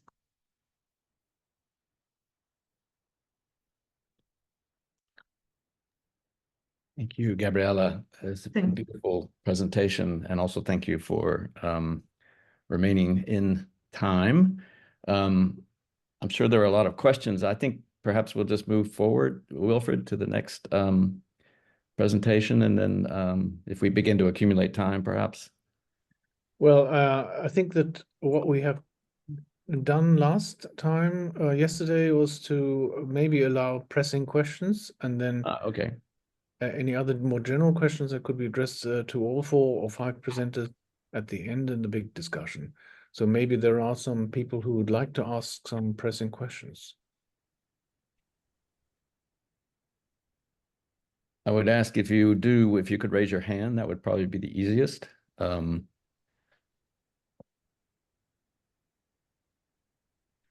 I had just towards the end, I had myself a question. I mean, I think that your final point, there's two things. One is that having experienced Chicago, being in the Midwest of the United States, in the wintertime, the positioning of those towers and what they do with the wind and the shade can make the spaces really uninhabitable in some ways. So there is a kind of lack of understanding of the thermal dynamics in some ways, but that's obviously shared with a whole generation of architects. And I think your final point was very interesting about the issue of how many exceptions can there be to the rule of the street front. And this is not something that Americans are particularly good at, though Chicago is a pretty solid city. So I think it's an excellent place to study this, because there are many cities, including my own here in St. Louis, that that have precious little street front left, so that the exceptions are the rule. And of course, that leads to a different kind of way of moving through the urban fabric. And I guess the third question that we could talk about perhaps later would be the issue of the actual history of how these spaces have been used by the public. And in particular, it'd be interesting to know the one that is, so to speak, a contribution from the private, because those, especially during some recent protests, those have turned out not to be so public because the private takes the space back over. In the case of the bank, which is in some ways a key piece of this sequence of spaces that you're describing. So, I don't know if you want to make a response to that, or if other people want to weigh in here.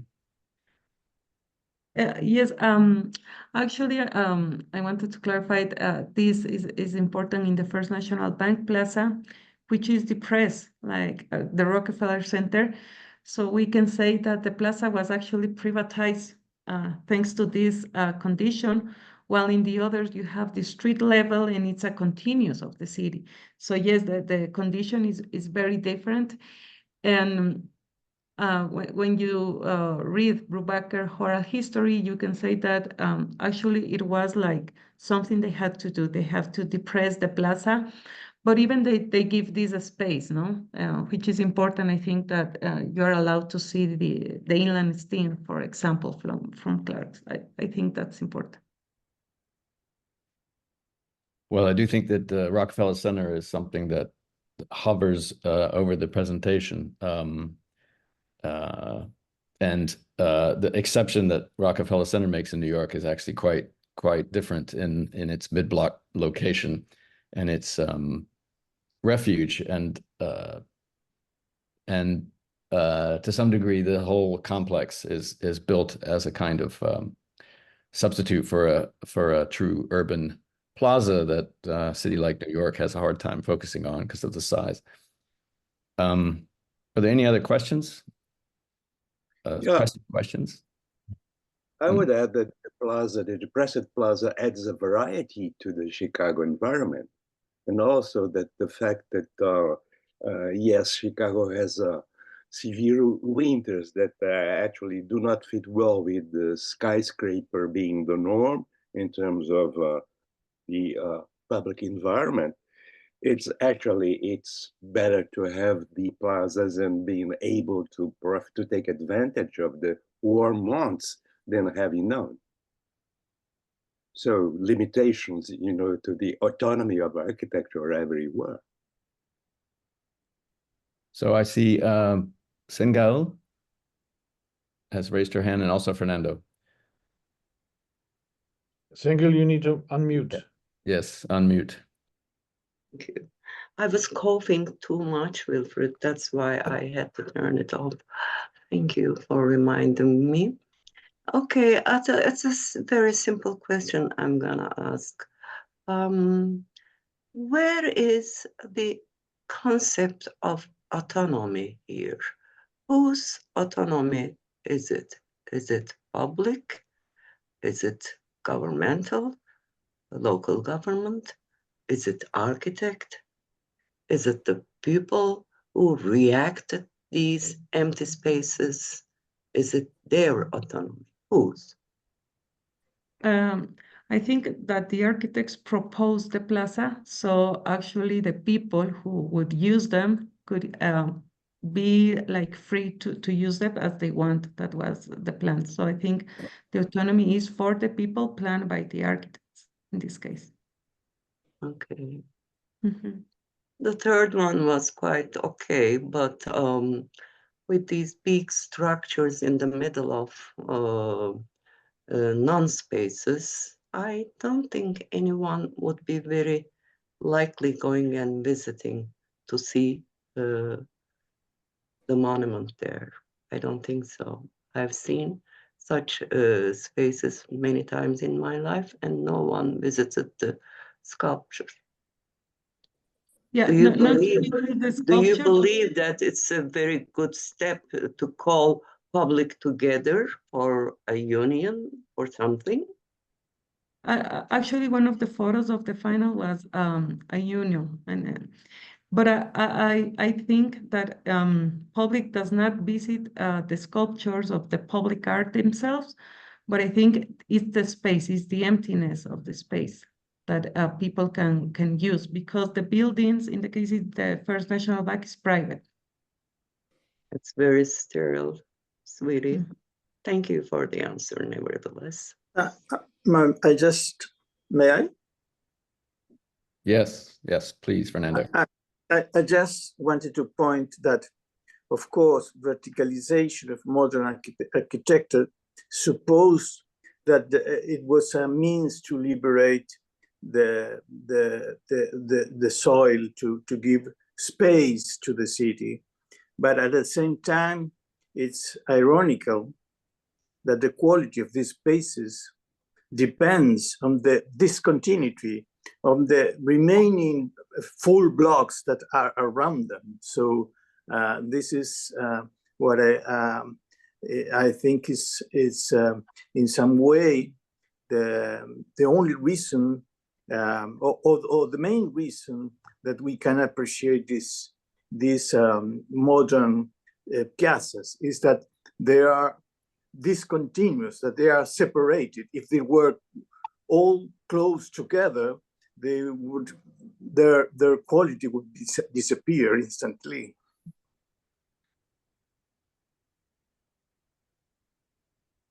Thank you. Wilfred has his physical hand up. Because I don't actually have I don't have a doesn't- function to raise a hand as a host somehow. It's very strange.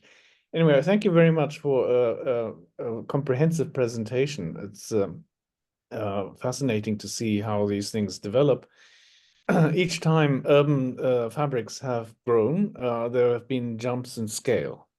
And the jumps in scale, of course, there are negotiations with rules, planning regulations, etc. So if we accept that, the Burnham Plan was passé, something else was in the making, I think it's very important to give some inkling of an account of the negotiations that were going on between the developers, architects, and the city authorities to go around the urban regulations, the plan, the rules that were in place, and what kind of negotiations were going on. So I would say that the rules are actually forcing developers to engage in the civic culture, and everything that was done to negotiate a path out of those rules were acts of autonomy to try to establish something different. And so I think in that kind of an argument, it would be very useful to have an insight into the kind of complexities and the difficulties in the negotiations that these people had.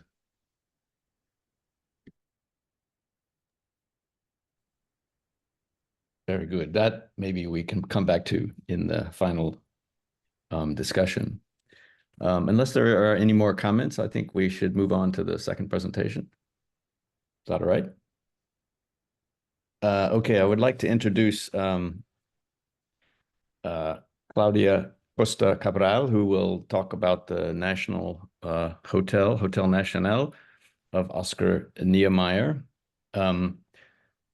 Claudia is born in Porto Alegre, Brazil. She's an architect, Federal University of Rio Grande do Sul, Brazil, doctor by the Escola Técnica Superior de Arquitectura de Barcelona, full professor, Federal University of Rio Grande do Sul. She's a researcher at the National Council of Scientific and Technical Development, a leader of the research group Studies in Modern Latin American Architecture, chair of Docomomo Brazil in 2012 to 13, member of SICA, the International Committee of Architectural Critics, needs no introduction, visiting professor at Brazilian universities, USP, UFRJ, and abroad, the UPC, the UNR in Argentina, the PUC in Chile, and the Universidad Central Venezuela. She is the author of several articles and book chapters on modern architecture and urbanism in Latin America. So I will ask Claudia to share her screen with us.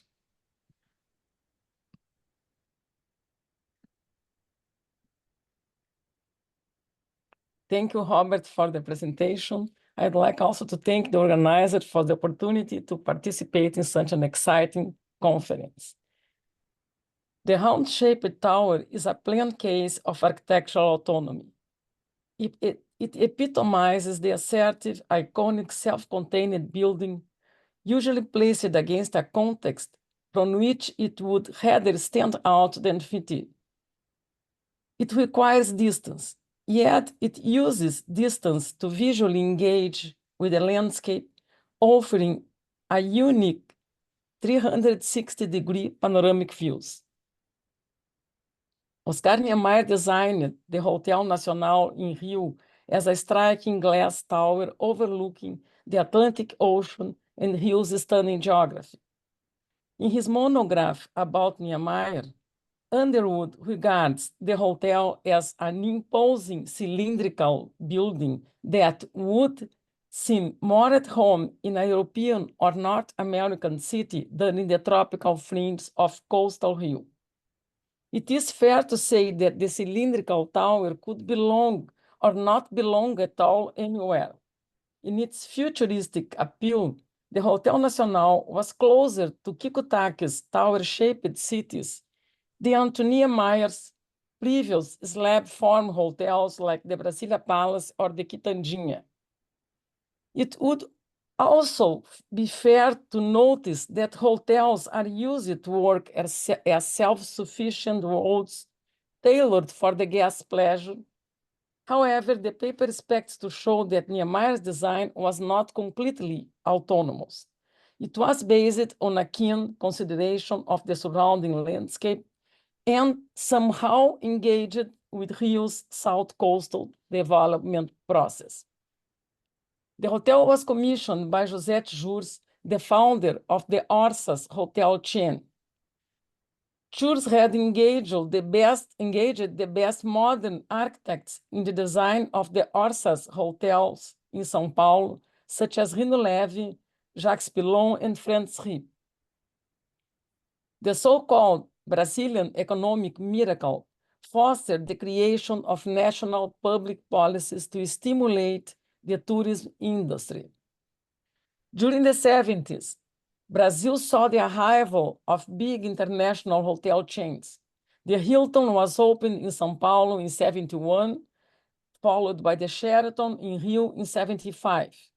A flagship hotel designed by the worldwide known architect of Brasilia, whose international career was on the rise, was certainly a good move for Horsa in this new global market. But unlike the hotels Jurs had promoted in São Paulo, which were in downtown areas, the Hotel Nacional was to be erected in an area of suburban expansion, meant to rival the iconic Copacabana Palace. It somehow repeated the Copa's urban hall 50 years ago, inspired by luxury French hotels by the sea like the Negresco in Nice. The Copa was an essential piece in converting the beach of Copacabana ascend the coastal area inhabited by fishermen into the most prosperous beach neighborhood of downtown Rio in the 20s. The Hotel Nacional was also a forerunner. Facing São Conrado Beach, the hotel would be the pioneer step for further urban development. It would be the first high-rise building on the barely occupied beach of São Conrado, which had not yet been affected by any legislation intended to control or regulate construction. Niemeyer was free to follow his own vision. Niemeyer architecture has been either appreciated or criticized for its singularity, sometimes praised as original, other times censured as whimsical and formalistic. His architecture has often been regarded as the result of pure artistic intuition detached from practical issues and analytical reasoning. Niemeyer himself encouraged this perception throughout his long life. I pick up my pen, it flows, a building appears, there it is. There is nothing more to say, as he declared to a British journal in 2007. However, there was always a lot to say, so much so that he used it to write very elaborate notes on his projects, often organized under the title Explanation Needed. That was the case with the Hotel Nacional. Niemeyer's preliminary study for the hotel is a handwritten document, 8 pages long, dated February 68. It's structured like a storyboard, with drawings systematically connected to the text. If the pen flows to generate the little sketches, none of them has its significance by itself. They are related to the conscious and clearly stated reasons the text exposes. This document shows that Niemeyer's approach to the problem was primarily based on the landscape structure of the area. The hotel site was a flat terrain facing the beach at the corner formed by the seaside roadway from Rio South Zone to Barra da Tijuca and a neighborhood street going inland. The first two sketches show opposing typological alternatives, such as the slab and the tower, tested against the same mountain landscape background. They are quick sketches lacking details, but Niemeyer didn't depict a generic mountain scenery, but the actual surrounding mountains. We can recognize the flat top of Pedra da Gávea and the adjacent Pedra Bonita. These sketches are a defense of the high-rise tower because instead of the slab stretched in front of the mountains, an extended solution that would cut visibility like a wall, the compact tower would help preserve the place, the magnificent nature, the silhouette of the mountains, as he put it. The third sketch is a section. Niemeyer's idea was to build a 45-story cylindrical tower to house the hotel rooms. It will be a glass tower, he writes, and an expression of contemporary technique. In the 50s, the radical, visionary, round-shaped tower, since long imagined by architects, finally became a more common reality. Unlike Mies, the helix, Kikutaki cities of cylindrical towers and archigram capsules, which never left the paper, the Marina City was raised in Chicago by Bertrand Goldberg in '62, and Harry Seidler built the Australia Square in Sydney in '61. The Hotel Nacional wasn't Niemeyer's first attempt to get his own cylindrical tower. In the unbuilt plan for Pena Furada, a tourist resort on the Portuguese Algarve, he devised the hotel as a 40-story cylindrical tower linking the plateau to the beach. As an iconic round-shaped singular piece confronting a peculiar geography, it could be paired with Tomás Sanabria's Hotel Humboldt, a former cylindrical hotel erected at the top of the hill El Ávila in Caracas and connected to the shoreline by a cable car system. Niemeyer's final project for the Hotel Nacional downsized it to 34 stories, but the image of the glassed upright tower headed by its heliport persisted. The resonance of the 60s space race imagery on the self-standing round tower is not out of the question. The upright, sleek space rocket was a pervasive image during the 60s. A symbol of technological breakthrough, the space rocket is also the utmost possible example of autonomy. Since it must contain within it everything necessary for human life, it creates its own artificial environment. Sanabria covered the Hotel Humboldt with aluminum cladding because he wanted it to be perceived as a bright, metallic, reflective volume. Niemeyer wanted his tower enclosed by a continuous, willingly unscaled surface that would obliterate the bearing structure and the height of the floors. He designed a curtain wall with uninterrupted vertical frames, emphasizing the tower's height. A luxury hotel in the tropics certainly could not discard artificial conditioner, but a round-shaped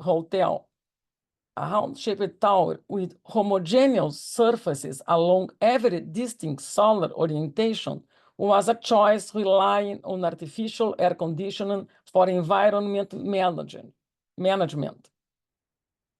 By enforcing an autonomous artificial environment, Niemeyer was moving away from a tradition he had been helping to pave since his early buildings, as the collectively designed Ministry of Education or his own day nursery, with their responses, facades, protected by sunlight control devices.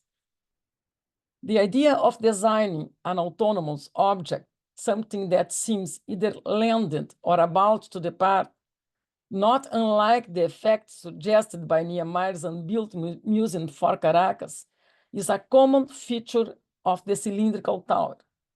Sanabria and Niemeyer's round towers are intended to be appreciated from a distance.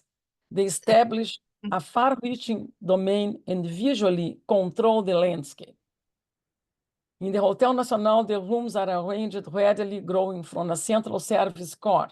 The circular plan generates a free peripheral ring with all rooms entirely open to the mountains or to the sea. The next drawings show the building's relationship to the ground plane. His first idea was to locate the shops only on the back lot, separated from the rest by a planted tree. He soon discarded that idea because it would isolate the shops from the beach that it was supposed to serve. He explains that he slipped a huge underground parking lot into the basement, avoiding the construction of the 8-story structure that would have been otherwise necessary. It allowed him to have an interconnected flat base extending horizontally throughout the site. The planted tree remained as a covered tree crossing the site at the ground level, and restaurants and shops, as well as the convention center, were arranged on that continuous 3-story base. The convention center was not fulfilled exactly as Niemeyer wanted, including the curved roof of the auditorium, which should arise from the upper slab. Nonetheless, Niemeyer's skillful handling of interior ramps and winding slabs, complemented by the gorgeous Burlemax gardens, certainly added to the perception of the luxury hotel as a world of its own, supposedly self-sufficient. But these malleable, gentle spaces are also adjacent to the place around them. Curves are not so free in the sense that they are sometimes submissive to the lot, and the base is not so independent since it expects to generate a pedestrian ground level response. The concise clearly outlined tower stands over a relaxed, ambiguously shaped horizontal base, which empirically follows the site's contours, sometimes reaching urban alignment, sometimes retreating to let the sun in. The tower scale engages with the grandiose landscape, while its base physically relates to the close vicinity. Opened in February 1972, the Hotel Nacional was a strategic piece in Rio's inexorable urban coastal expansion. The Lagoa Barra Highway, advertised as the road to paradise, was inaugurated in the same year to link the wealthy South Zone, Copacabana, Ipanema, to São Conrado and Barra da Tijuca, the newly available areas for further urban development along the coast.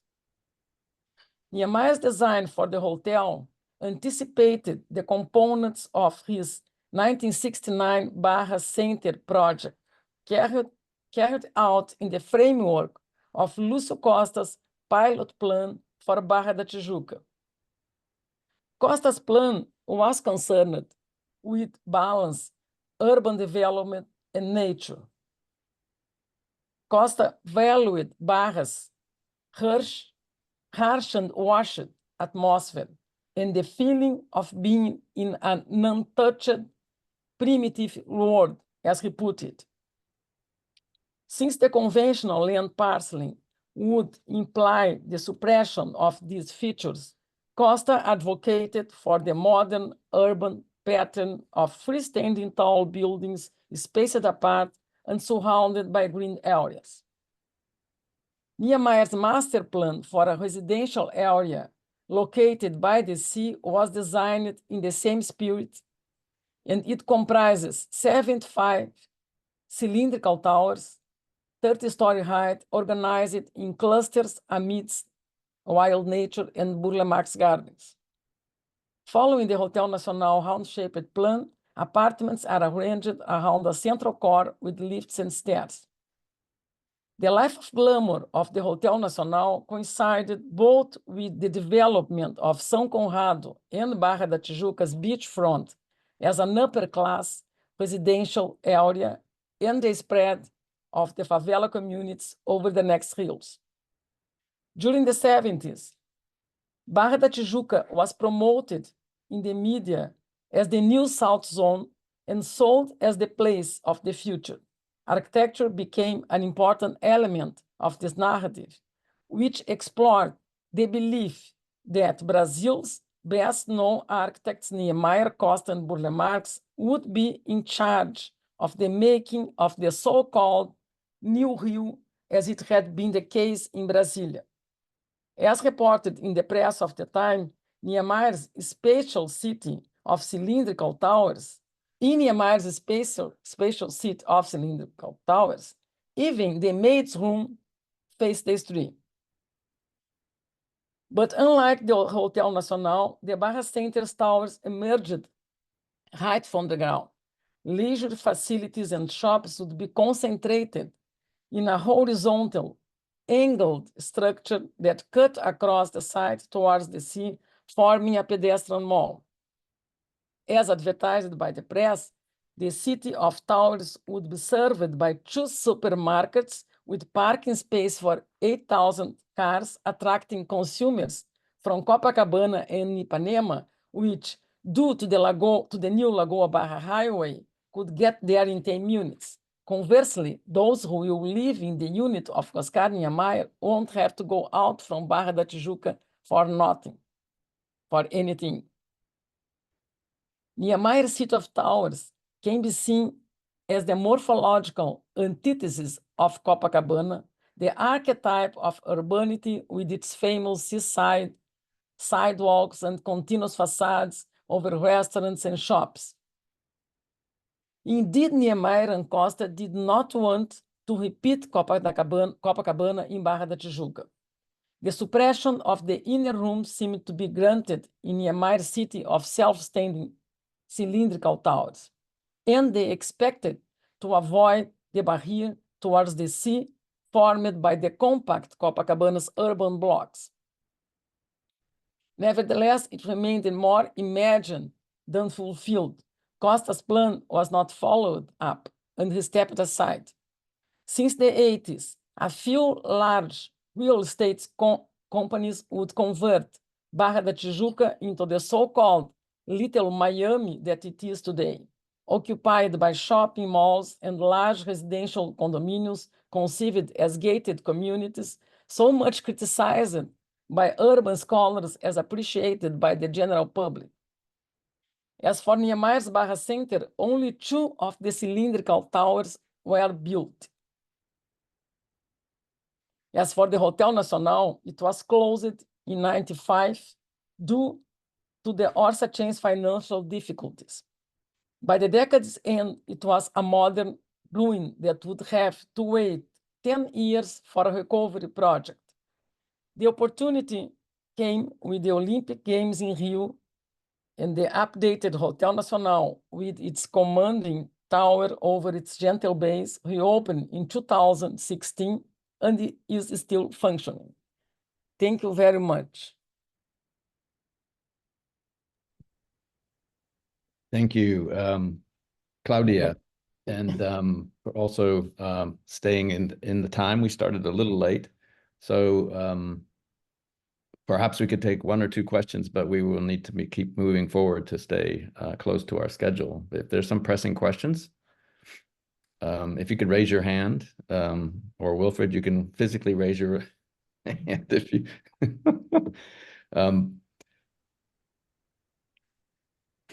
A wonderful presentation. Thank you.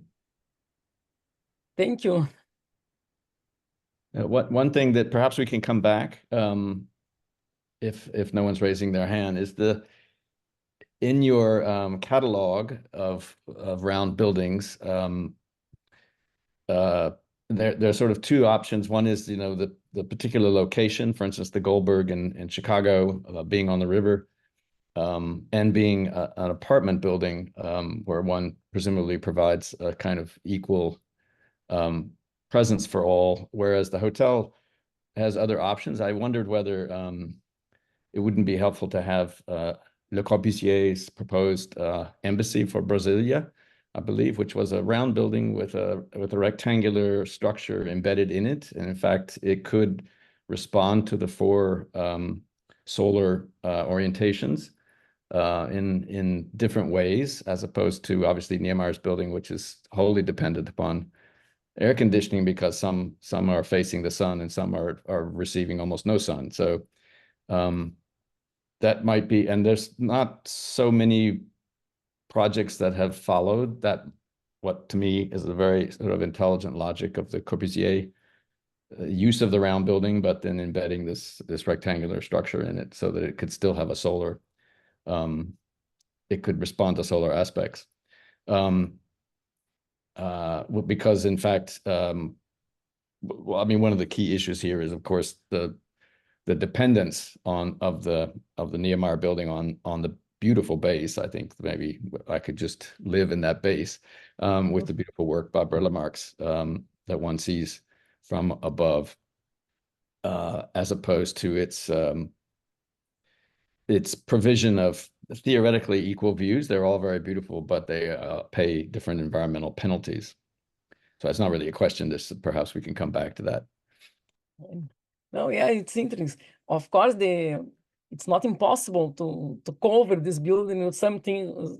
I think the question is, it's very interesting. I am particularly interested in that, and by the 60s and 70s, all the Brazilian architects which were struggling to understand the behavior of the facades, they just let it go because of the air conditioning. So I think it's the. I have a rhetorical question. Okay. Whether Oscar moved to the new urbanization or he remained in Copacabana. I think we remain in Copacabana. No, yes, but it is written by them. They with Costa and Niemeyer, they thought at this point in time that Copacabana should not be erected, repeated in Barra da Tijuca, but I don't know if he would sustain that 20 years later. I don't know. Well, it's an interesting question of where he would choose to be.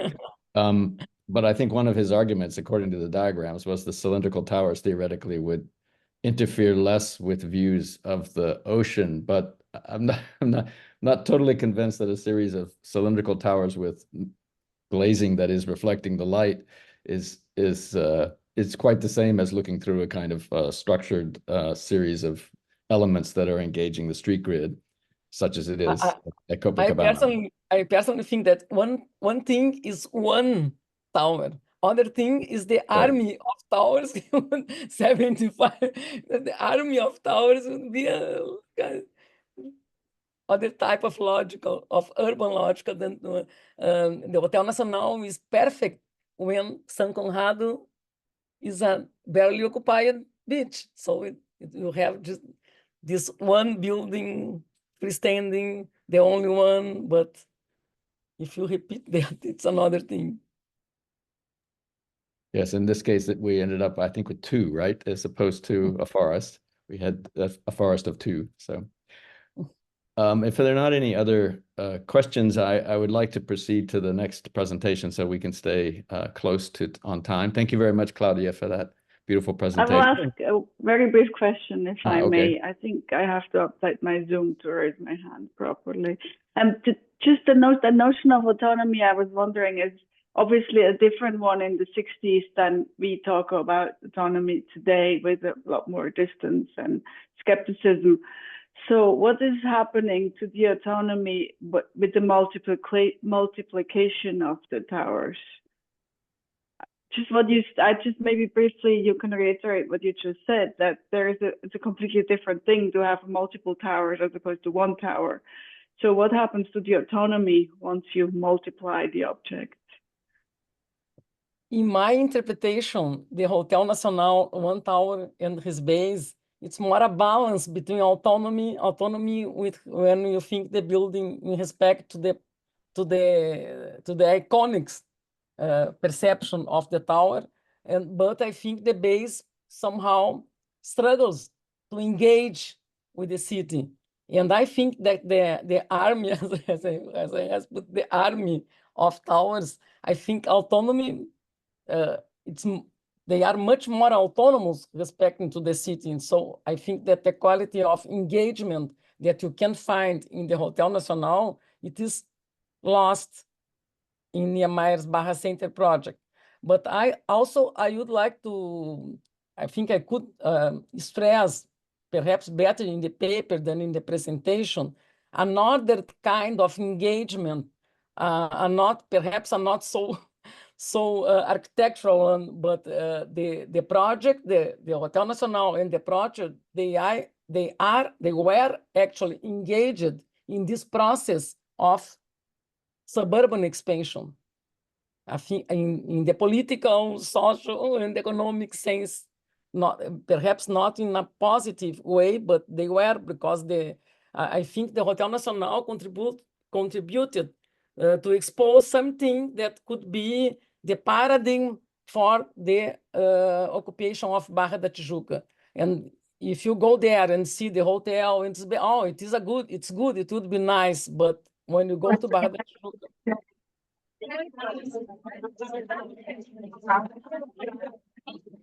Fernando has his hand up, I think, for yes, question.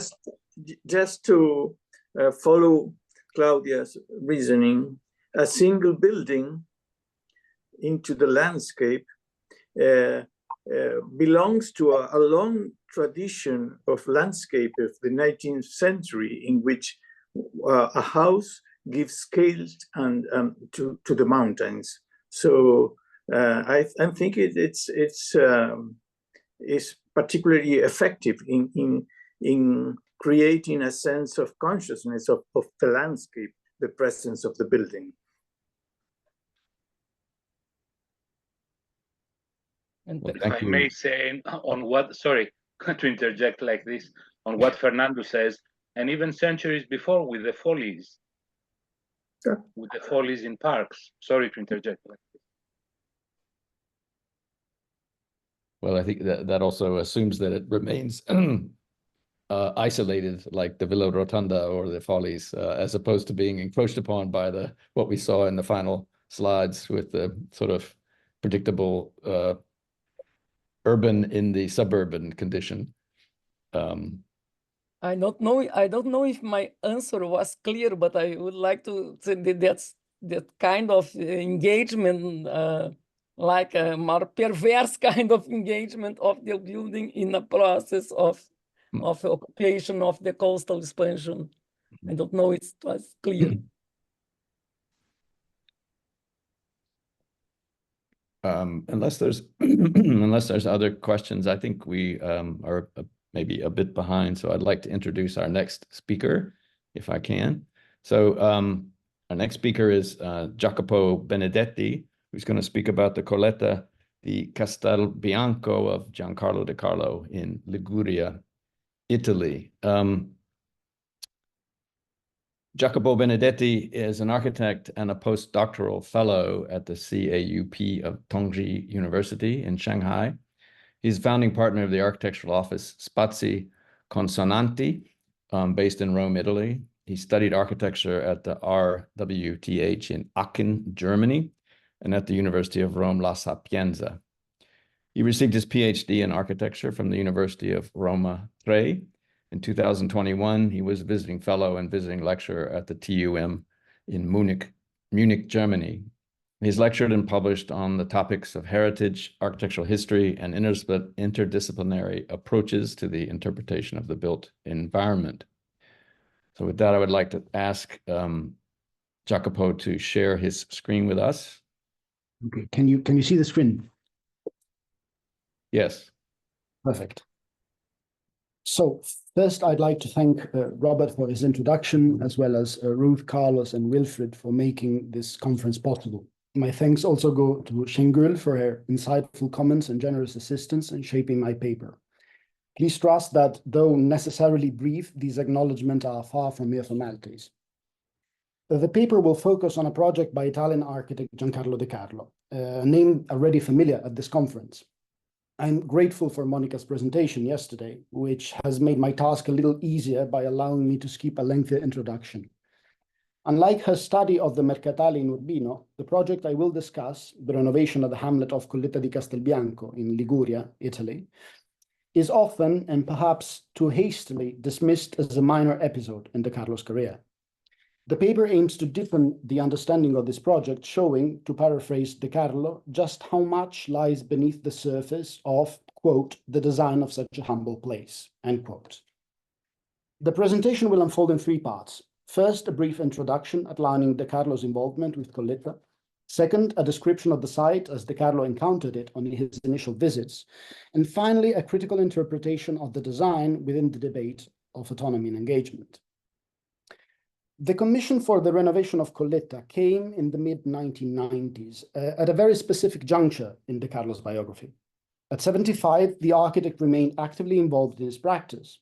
However, while de Carlo had never fully aligned with the Italian architectural mainstream, at that specific time, both his work and the cultural trajectory of the self-proclaimed third generation of the modern movement were experiencing, in de Carlo's own words, a moment of tarnishing topicality. Several defining chapters of de Carlo's career were drawing to a close, including his lifelong engagement with the Italian hill town of Urbino. Both iterations of his urban development plan had been finalized, along with all these student residences and most of his renovations in the town's historic center. De Carlo's celebrated venture in participatory design, most notably the workers' village in Terni, were already 2 decades behind him. Team 10, the cradle and arena for many of his personal, intellectual, and professional exchanges, had disbanded in 1981.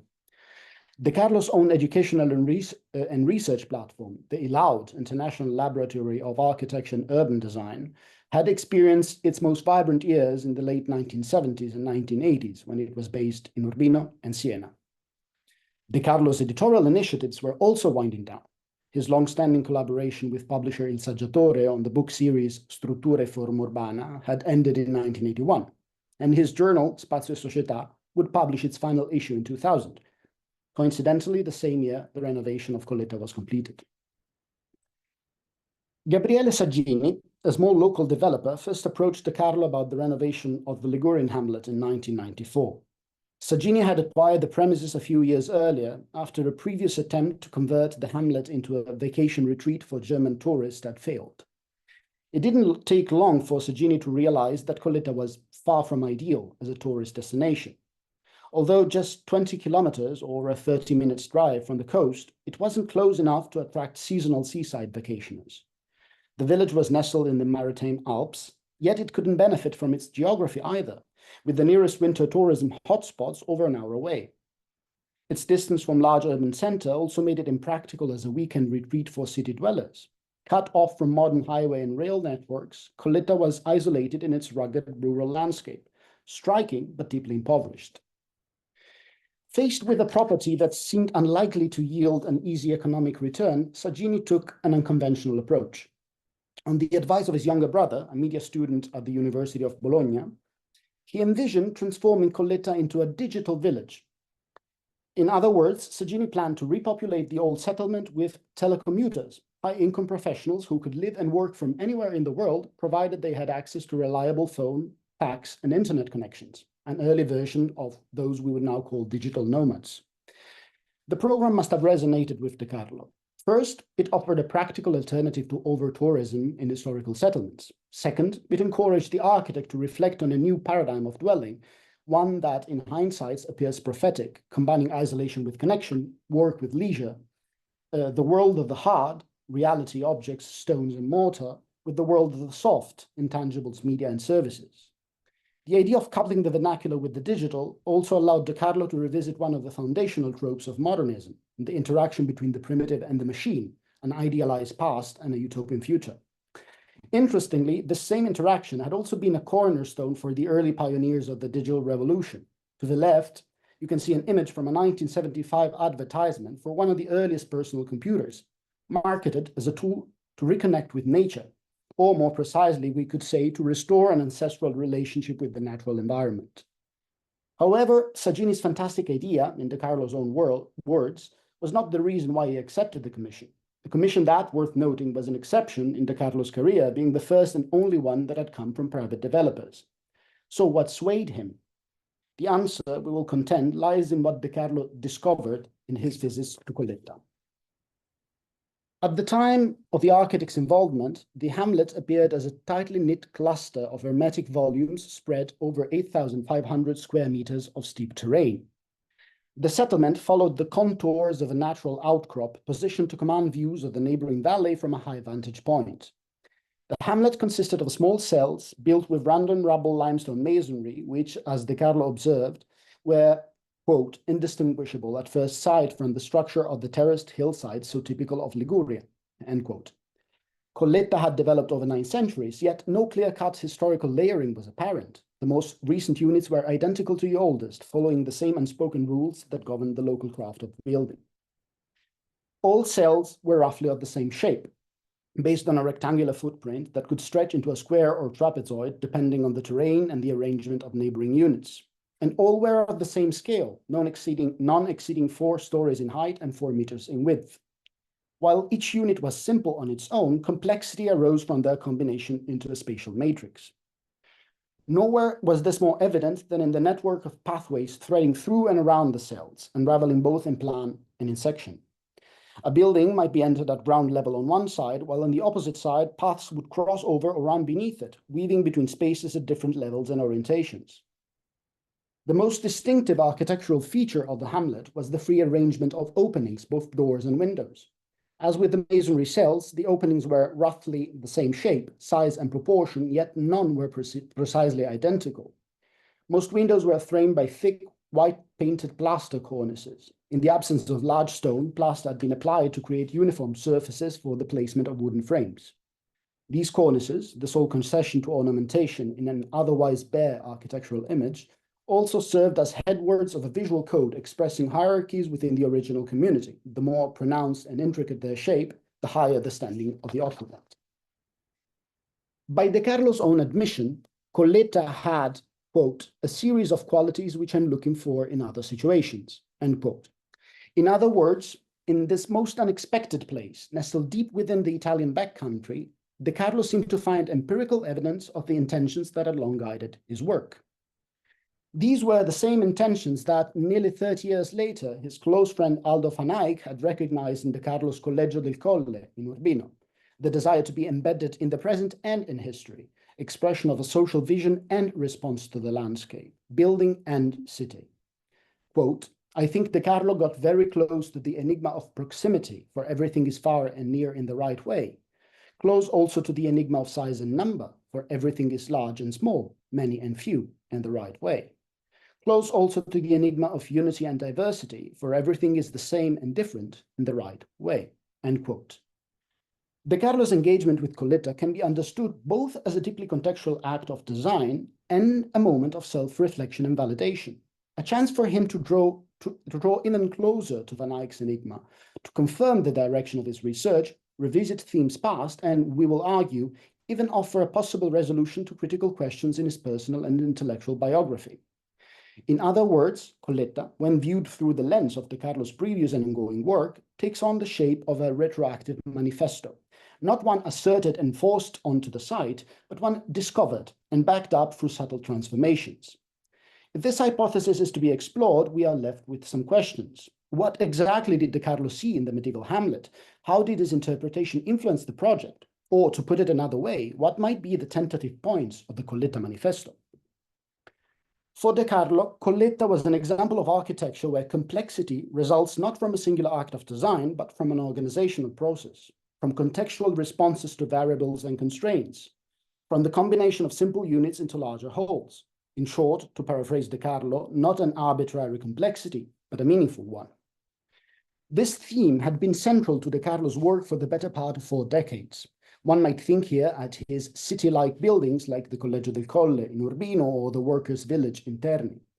De Carlo's interest was widely shared among his peers in Team 10, who referred to the same motif with different terms and nuances, be it Peter Smithson's aesthetics of connections, Van Eyck's aesthetic of number, or Alison Smithson's definition of map buildings. De Carlo's pursuit of meaningful multiplicity in architecture and all connected compositional tropes such as layering, superimposition, intersection, or weaving was also the goal of his experiments in participatory design, parallel to, or perhaps even before, his political engagement.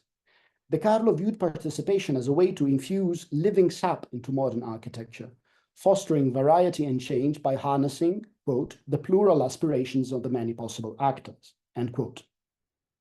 A closer look at De Carlo's renovation of Coletta reveals how multiplicity was both discovered and induced within the site. Perhaps the clearest example lies in the rearrangement of the old masonry cells into new housing units, large enough to meet the needs of future residents. De Carlo combined the cells, quote, on all sides, horizontally, vertically, obliquely, sloping down or climbing up, end quote, so that the new houses, quote, could be served from the ground floor or the top or the middle, end quote. Was such a spatial complexity already implicit in the site? Perhaps, but only to an extent. The original dwellings in Coletta relied on vertical stacking, the lower floors functioning as stables, the upper ones as living quarters. While the new program wouldn't have fit the old typology, De Carlo could have still opted for more straightforward vertical or horizontal aggregations, yet he chose not to. His intent seems deliberate if unspoken. Rather than untangling complexity, he reinforced it, aligning the site with his own interpretation by, quote, recombining the existing, eliminating the superfluous, and adding the essential, end quote. The result was that Coletta turned into a paradigmatic embodiment of the late 20th century ideal of the spatial fabric. Complexity or multiplicity was also induced through subtler means. None of these, when taken individually, are more than a matter of detailing, yet together they concur to a slightly amended appearance, emphasizing certain features of Coletta's image while deliberately downplaying others. We might consider, for instance, the installation of handrails, steel tubes bent and twisted directly on site to accommodate the winding geometries of the stairs. Also, and perhaps more significantly, the addition of parapet masonry walls on top of the roofs, built using the same material as the old structures, but with a somewhat more regular setting of the stones. By rectifying the profile of the old units and concealing the flat terraces, the buildings of Coletta acquired a slightly sharper geometry, reminiscent of De Carlo's pathways in the Collegio del Colle, seen on the left. This effect was further emphasized by the cement mortar copings of the wall, marginally lighter in color than the gray limestone, just enough to stand out as a disjointed mesh of abstract lines. Another area of subtle but significant revision was the distribution and characterization of doors and windows. The internal reconfiguration of the housing units required the addition of new openings, whose size and positioning were determined by Carlo according to the inherent formal logic of the old settlement, what he called the genetic code of Coletta. All existing windows were measured and plotted onto a diagram to represent the statistical distribution of their width, height, and proportion. All new windows were designed to fall within this diagrammatic point clouds. As for their placement, factors such as facade proportion, exposure, and crossing lines of sight were considered, with specific attention paid, quite remarkably, to avoiding any horizontal or vertical alignment.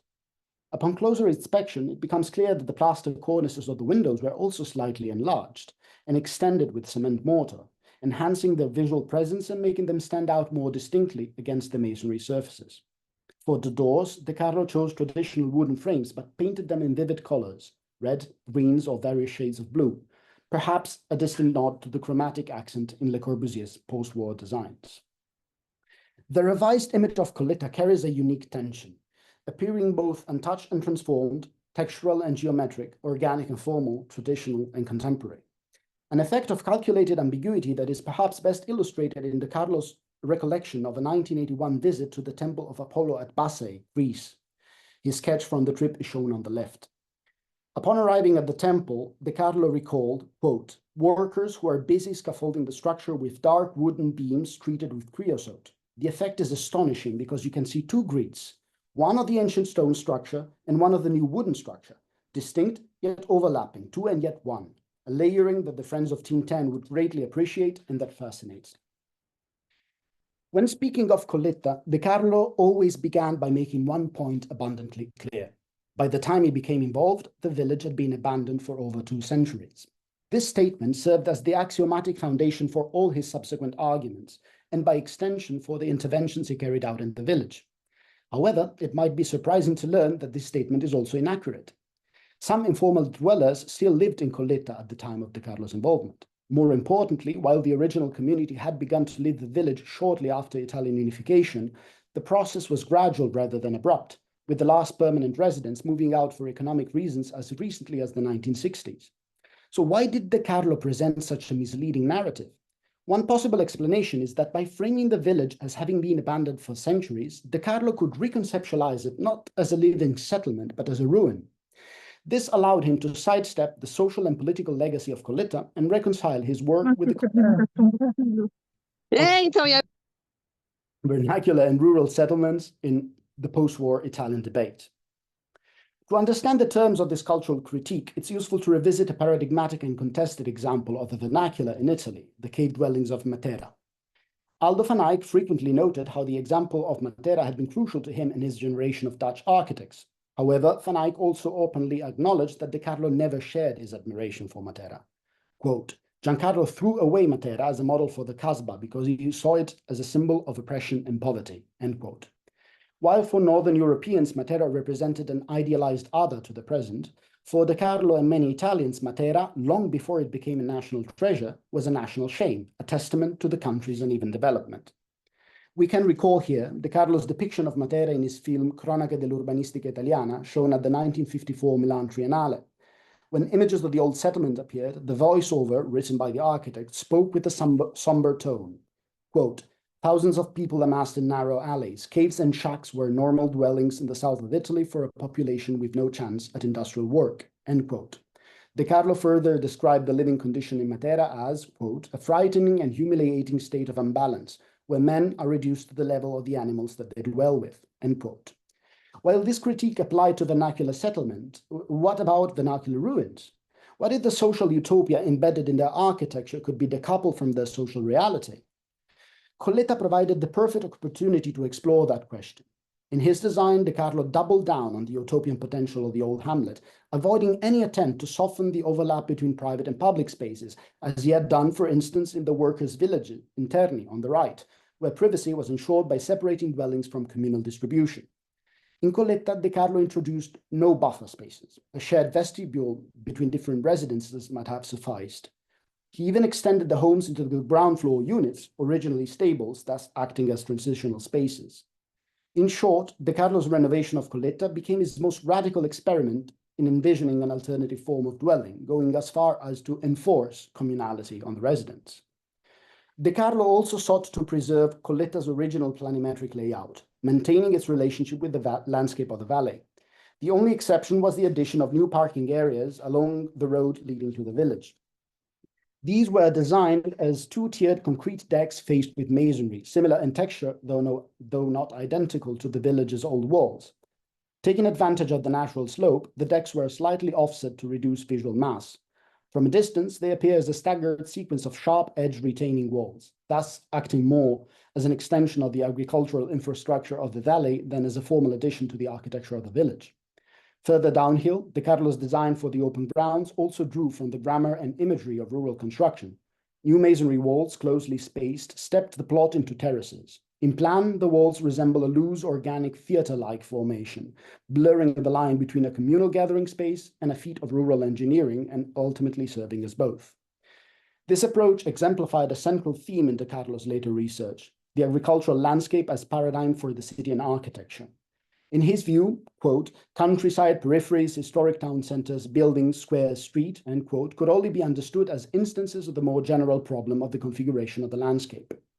These ideas could be seen as a mature, contextual iteration of the ecological approach to human settlement embedded in Team 10's Dorn Manifesto, 1954, and in the group's earlier references to the writing of Patrick Geddes. However, these ideas are perhaps better understood when set against De Carlo's personal history and his long-standing professional engagement with inland territories, a minor Italy, distant from the nation's economic and cultural centers, exemplified once again by Urbino. Working at the periphery had not been a deliberate choice for De Carlo, who, on the contrary, always saw himself as an urbanite.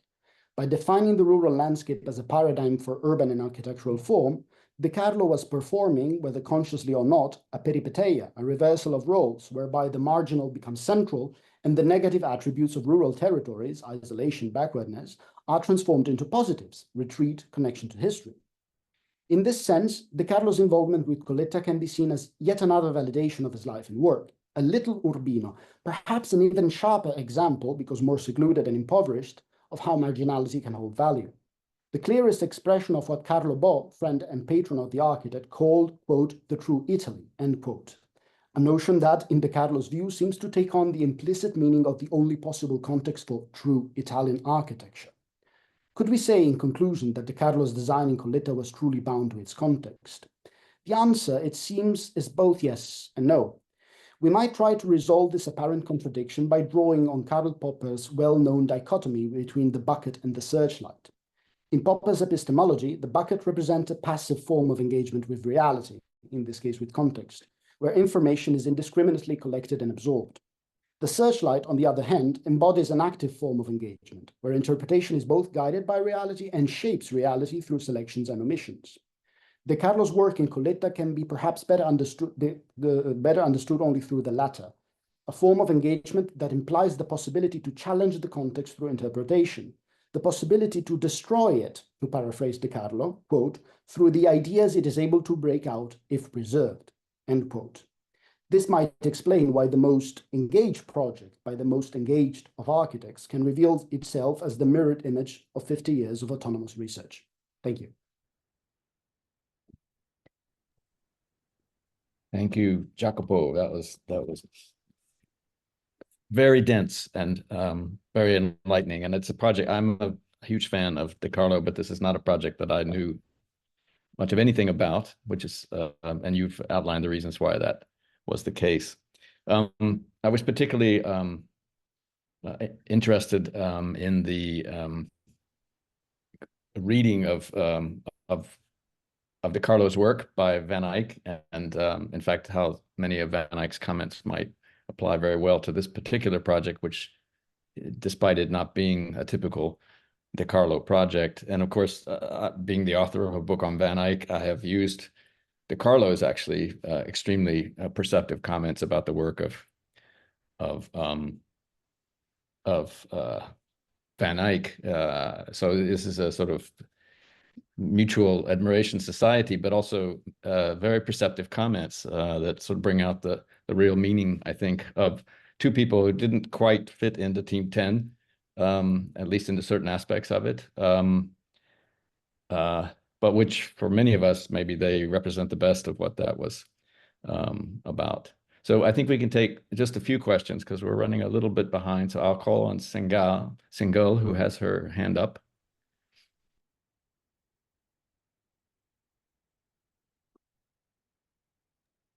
Microphone, Singal. I think you need to unmute. Yes, thank you.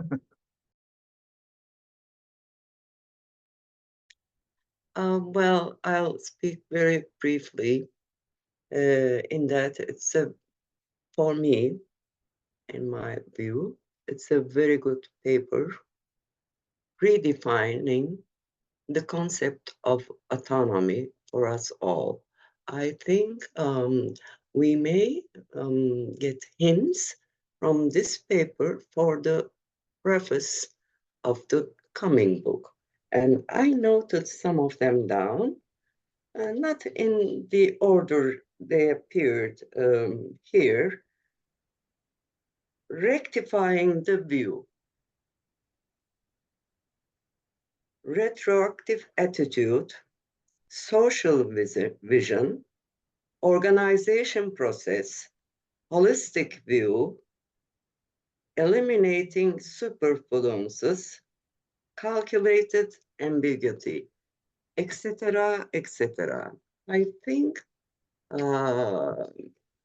in that sense, for such a book, many concepts in this paper could be taken as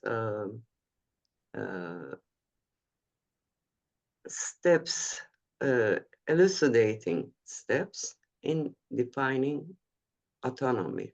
So I think the person who is going to write the preface to the book might take advantage of this paper, because until now it is the best paper because of the context and because of him defined for us all the concept of autonomy. Thank you. Thank you, Sangol. As I'd like to preserve the time at the end, if there are no other pressing questions, I will move forward so that we can have something close to the full hour for the discussion at the end. In that case, I will introduce Raphael Grazziano, who is going to speak about the Conjunto Nacional of Daniel Libeskind. Daniel, not someone better known. Okay, Raphael Grazziano is a professor at the Federal University of Santa Catarina, UFSC in Brazil, where he teaches subjects on theory and history of architecture and urbanism. His doctorate was carried out at the Faculty of Architecture and Urbanism of the University of São Paulo from 2014 to 2019, with a stint as visiting professor in research at Yale University during 2018.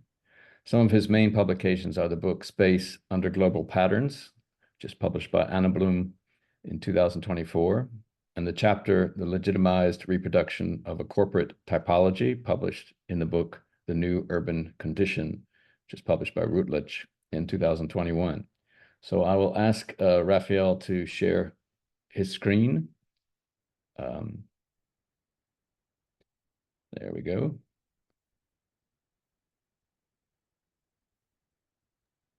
Great, thank you, Robert, for your presentation. I would like also to thank the organizing committee, and I'll just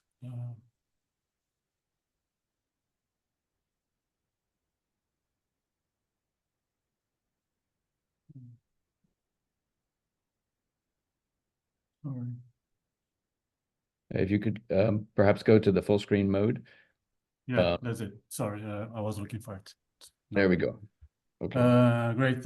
Thank you for the organized committee. Thank you, Robert, for your presentation. I would like also to thank Jaime for the tutoring of the paper.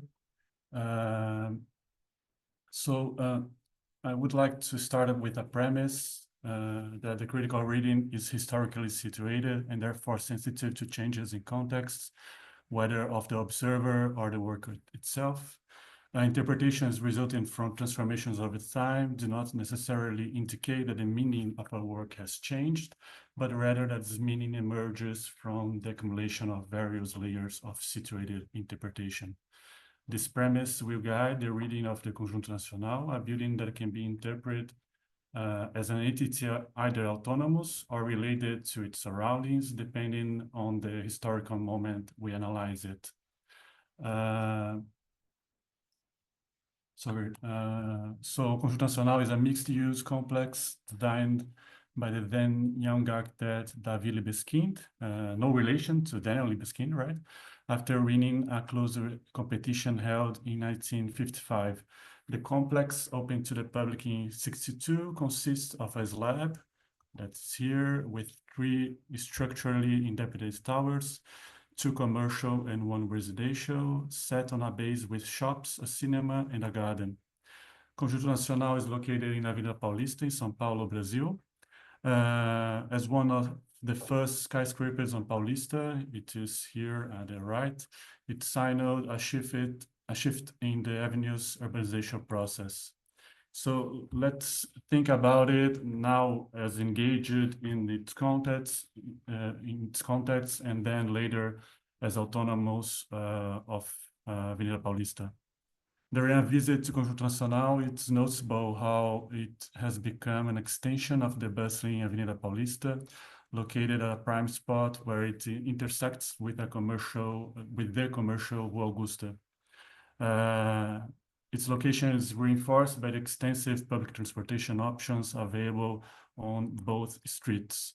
In addition to its infrastructural importance, Avenida Paulista is also São Paulo's main cultural and civic center, concentrating museums and often the stage of political demonstrations. A newcomer, in fact, he or she will see little from the Conjunto Nacional from the sidewalk.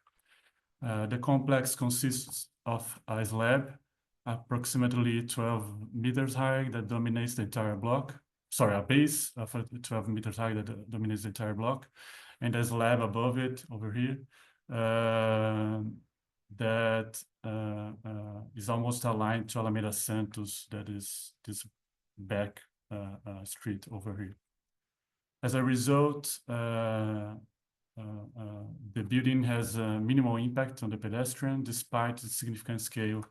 As the architect Fernando Viegas observed, its height of about 80 meters is comparable to that of the Paulista hilltop, which averages around 100 meters. From the top floor of the building that is here, we can see, it's possible to see the Guarapiranga Reservoir that is over there, located 14 kilometers away, which supplies potable water to the metropolis. Upon first approach, a newcomer is sheltered by a wide marquee that surrounds almost the entire block, which is lined by shops and restaurants. At some points, the storefront facade is interrupted by entryways with no doors or barriers, providing direct access to the commercial gallery. The internal corridors are wide, even comparable to the current sidewalks of Avenida Paulista, making the space feel like an extension of the city or even an area with a higher urban quality than the street outside. These pathways were so wide that during a period of decline for Conjunto Nacional in the 70s, they were subdivided into smaller shops, which were gradually removed later. The Portuguese mosaic floor is the same on the sidewalk and in the inner mall, reinforcing the continuity of spaces through the materiality of the surfaces. From these paths, we can access the central area of Conjunto Nacional, a hall in the middle of the block. It's a covered plaza with a spiral ramp that leads to the underground parking or the roof garden above the base. The ramp itself is sculptural element covered by a translucent geodesic dome. On the roof garden, we can find an area offering unusual tranquility amidst the bustle of the avenue and even a small running track that unfortunately was under repairment when I visited it the last time. Thus, the complex is permeable to the urban dynamics, but also enhances them through its generous entrances, expansive public areas, variety of programs, and the continuity between the public and private spaces, which are common themes among various critiques of Conjunto Nacional. These characteristics were realized through the layering of two complementary practices. One resides in architecture, the projects that Libeskind had been exposed to during his studies at the Federal University of Minas Gerais in Belo Horizonte. Libeskind had the opportunity while in college to closely follow Oscar Niemeyer's work when he established an office in Belo Horizonte for the construction of the Pampulha Complex project. The other practice has resting business, the development of Conjunto Nacional by the vision of José Tijus, an Argentine immigrant and self-made man who rose from taxi assistant in the port area of Rio de Janeiro to an hotel industry tycoon. Tijus orchestrated the development of several iconic buildings for Brazilian cities, one of them, Hotel Nacional, that we have just seen with Claudia. We have seen this same image, we didn't plan it. Tijus envisioned São Paulo's Paulista as São Paulo's 50th Avenue and Conjunto Nacional as a Brazilian Rockefeller Center. Conjunto Nacional's quality does not derive solely from its prime address. A counterexample can be seen in the buildings on the other four corners, like the monolithic Safra building designed by Kogan and Villar in '88. While this building also has artworks and terraces like Conjunto Nacional, these are not only privately accessed, but also invisible from the street. The tower is separated from the street from the sidewalk by a two-step plinth, which was recently fenced off to prevent unwanted occupation by the natural flow of passers-by. This does not mean that Conjunto Nacional represents a singular typology on Avenida Paulista. The old Sul-Americano Bank building, now Itaú, by Rino Leve in '61, adopts the base lab solution pioneered by Gordon Bushaft's Lever House in New York in 1950. Although the massing is similar to Conjunto Nacional, Leve's lab is oriented perpendicular to Paulista, and the marquee provides access to the building's lobby, not to an inner plaza. In contrast, the Nações Unidas building by Abelardo de Souza, designed in '53, thus anterior to Conjunto Nacional, also seeks to incorporate a commercial gallery on the ground floor, connecting the urban fabric through the lot. However, the fragmentation of the form, the clarity of the form is disrupted as it fragments into two independent towers. It's this tower, it's a gray one in the front, and this red detailed tower in the background. A third solution of this base lab relationship can be seen in the Quinta Avenida, which is 50th Avenue in Portuguese, by Pedro Paulo de Melo Saraiva and Miguel Juliano, which, like Tijus with Conjunto Nacional, references the New York urbanization. The slab is also perpendicular to the avenue, but the commercial base is set back to the rear of the lot and elevated by several meters, creating two half levels accessed by ramps. This configuration establishes a more isolated environment from Avenida Paulista, in contrast to the seamless continuity found in Conjunto Nacional.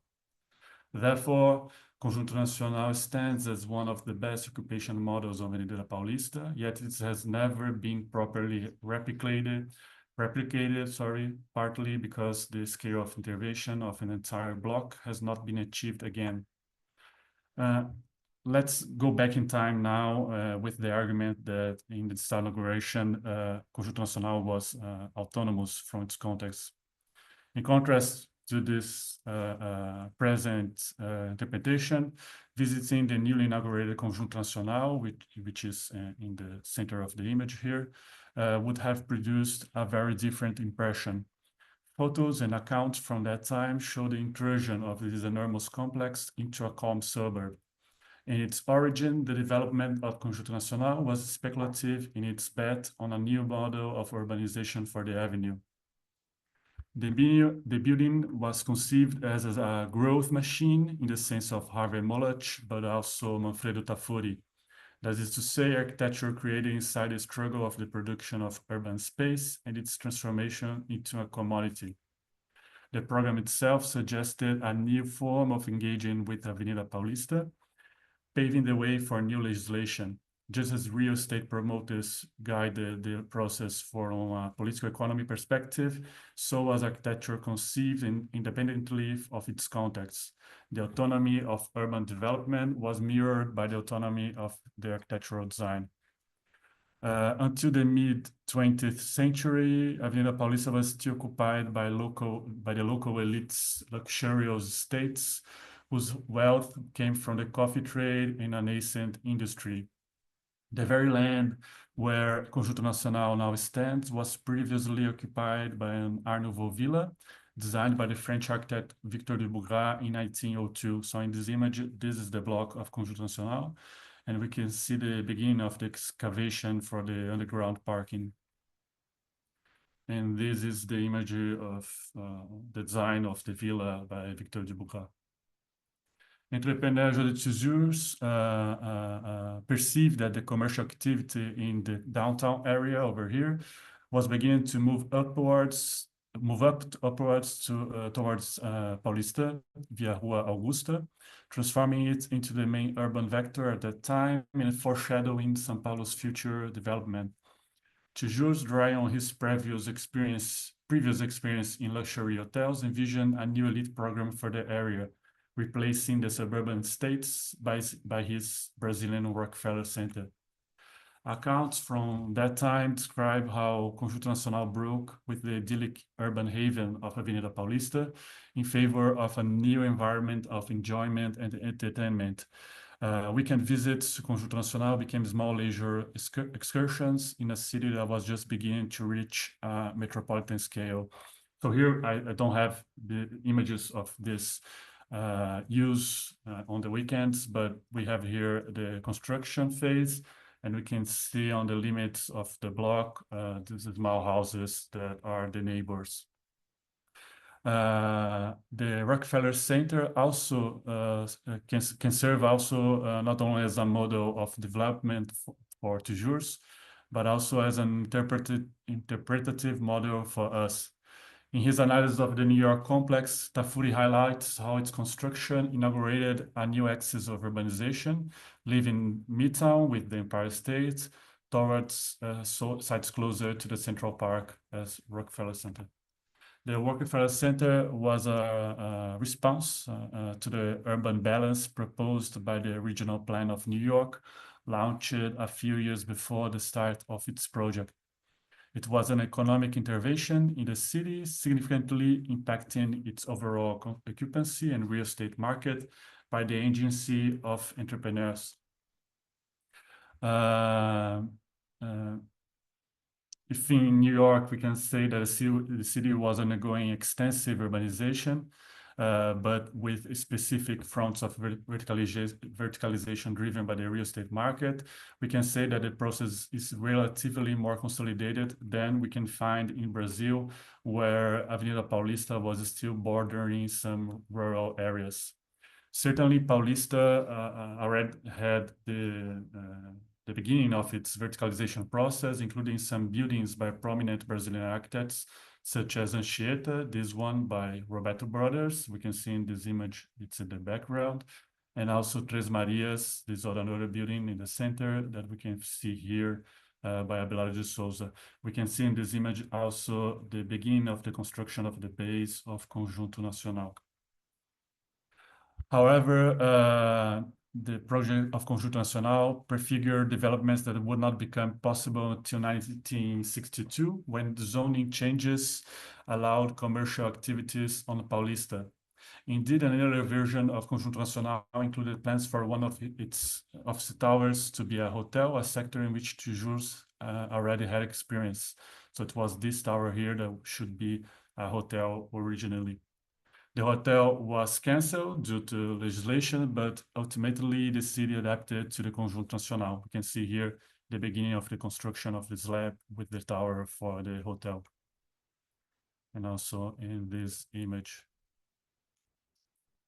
The scale of Conjunto Nacional's impact, both in its size and program, can only be rivaled by another paradigmatic building of Avenida Paulista's new speciality, the Museu de Arte de São Paulo, MASP, designed by Lina Bobardi in 1957, inaugurated in 1968.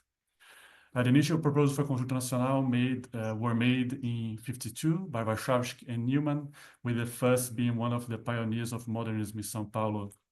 Several proposals shared this approach of freeing up the land on Avenida Paulista, following the Villa-Radius model. Designs from Warszawski and Neumann were discarded, but the office supervised the construction. Libeskind's design was considered more profitable by occupying the entire ground floor. However, it still did not achieve sufficient profitability in Tijuros' vision. A series of interventions ensured the maximization of earnings. It was addressed firstly by reducing the marquees and extending the commercial base to the lot's boundaries. Secondly, and similar to the Rockefeller Center, where the large system of terraces on upper floors, then called Gardens of Babylon, was not built, Conjunto Nacional also saw a reduction in the prominence of its roof garden, which became fragmented among the additional commercial warehouses. In the original design, the area was intended to be a terrace, interrupted only by three geometric forms. The commercial and residential slab here, the geodesic dome at the center, and the prism originally occupied by a luxurious restaurant. However, during the completion of the roof garden in 1957, two commercial warehouses were added without Libeskind's approval, who always criticized this intervention as an impediment to the garden's full fruition. So it's this warehouse here and this warehouse here that were added. By occupying the entire block, the project acquires an insular position, emphasized by the duality of its base slab form. With the generalization of Conjunto Nacional, Paulista would result in an archipelago of multifunctional complexes, each building a city within a city in the manner of Renkoha's interpretation of Manhattan. It's the intensification of congestion driven by entrepreneurial imagination, here by José Tijoux, there by John Rockefeller Jr. Except for a certain frontality towards Avenida Paulista and the rear towards Alameda Santos, Conjunto Nacional does not engage with surroundings in a compositional manner. The side streets are treated similarly despite Rua Augustas, which is here, wider profile and greater traffic and commercial significance. The commercial base is stopped by the gardens that once characterized Paulista, although they reappear as ersatz at the upper level. The formal autonomy of Conjunto Nacional during the interest of Mies van der Rohe that we have seen in Gabriela's presentation, and Mies van der Rohe has participated in the 4th Bienal of São Paulo, and he has visited the building. Had the urbanization taken a different course, the urbanization of Paulista, Conjunto Nacional might not be as acclaimed today. This can be exemplified by the Conjunto JK by Oscar Niemeyer in Belo Horizonte, which faced a troubled history and didn't contribute to urban vitality as Conjunto Nacional. The Conjunto JK is autonomous from its context, but would its history and use not have been significantly different if it had been located some blocks north here, if located in the multifunctional Avenida Paulista, Avenida Afonso Pena, sorry.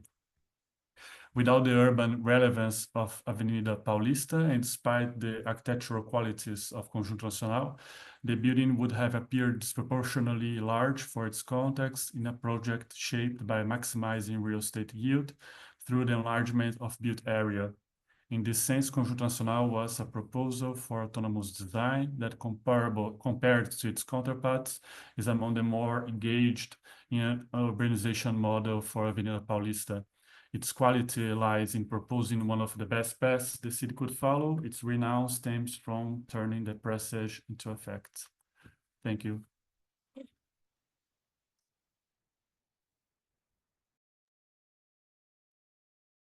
Thank you, Raphael, for an excellent presentation.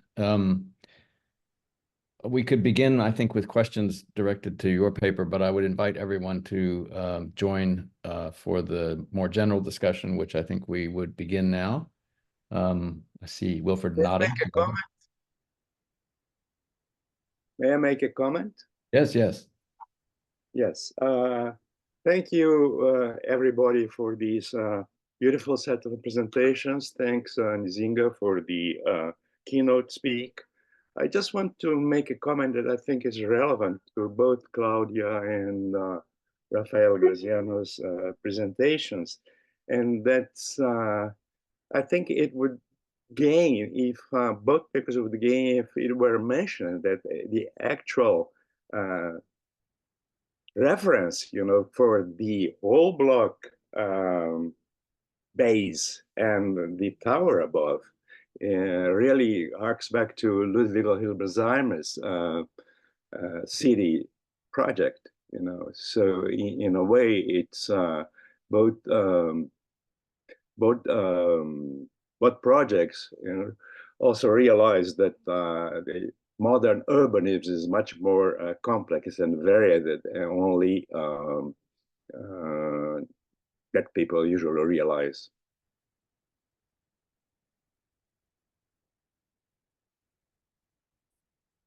Yes, I would also mention the PSFS building in Philadelphia by George Howe and others, which has a quite well-recognized base, and then a tower, which is often conceived of as the first sort of out of Chicago sort of modern tower in the United States. But that starts from the ground. I think that one of the interesting thing about the Hilberseimer's problem is that there is a horizontal stratification. And by the way, this is also found in the Eiffel apartment building by Niemeyer. I think that's 1952, so it predates the Conjunto Nacional. And I believe also a number of proposals by CERT, particularly for Bogota and others, involved this series of platforms that would establish a second ground plane. So there was a street. The street was held, but then there was a second ground plane, and then a free tower towers would occupy this elevated ground plane, which of course, I think there are also examples that the folks who are currently residing in China might want to mention, which may not be quite as positive an endorsement of that. Anyway, if people could raise their hands and bring up issues about all the papers, including, of course, Raphael's. I will try to, yes, all right, Ms. Santos. And remember to unmute once you get. Can I? Are you here? Yes, yes. Good morning, thank you all. Raphael, it's amazing your presentation. When you were talking, I was trying to understand if you are what I understood was that, I don't know if it's what you saw. When you show the time, when you show this history, we can think about the time as something that make us think not about the architecture autonomy, but the context autonomy. So you are showing us that the context became the subject, not anymore the object of the architecture. I don't know if it's something you thought about it.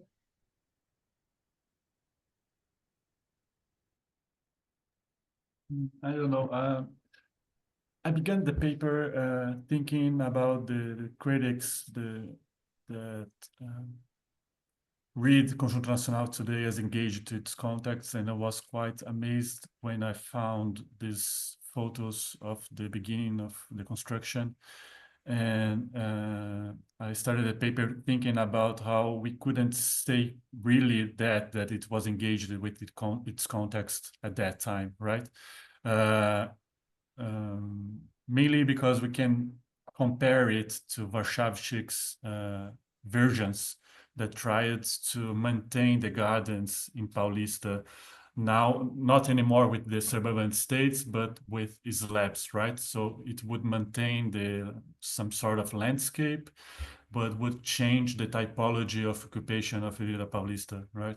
So in some sense, I don't know if I correctly understood your proposal, but the idea that the categories of interpretation of autonomy engagement, they are historical depending of the case study, but also historical depending of how the urban development works, and also how we start to understand in another way maybe the autonomy and engagement, right? The other relative ideas that are in this constellation of concepts.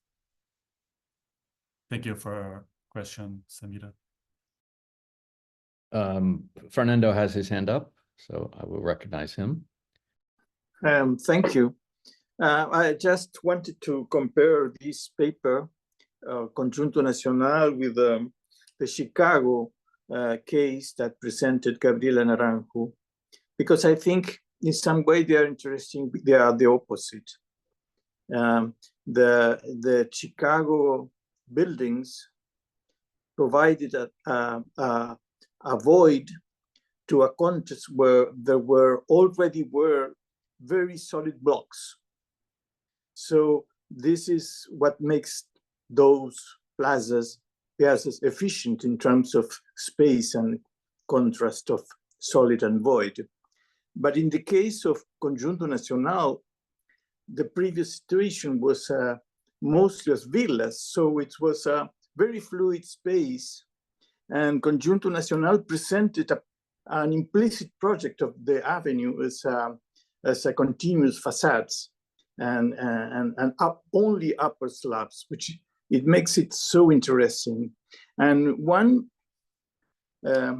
keeps thinking whether this came from the ambition of a greater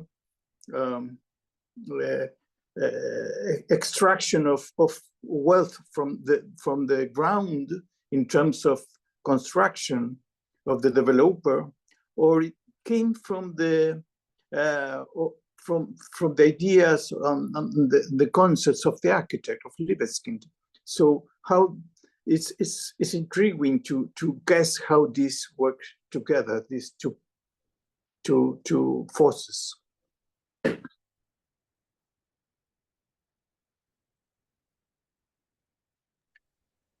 I don't know. Yeah, Raphael, if you want to respond, of course. Sorry, I don't know where the button for raising hand is, so I'm doing it physically. Reactions, but that's all right. Okay.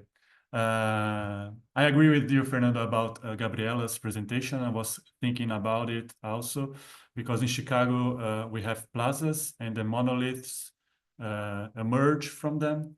So we can clearly see the building as an icon.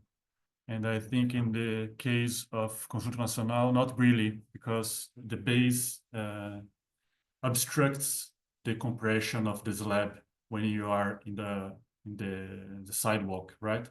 In fact, we had a lot of difficulty to take photos of the slab when we are in the sidewalks. It's really in some specific points where you can understand the whole of it, right?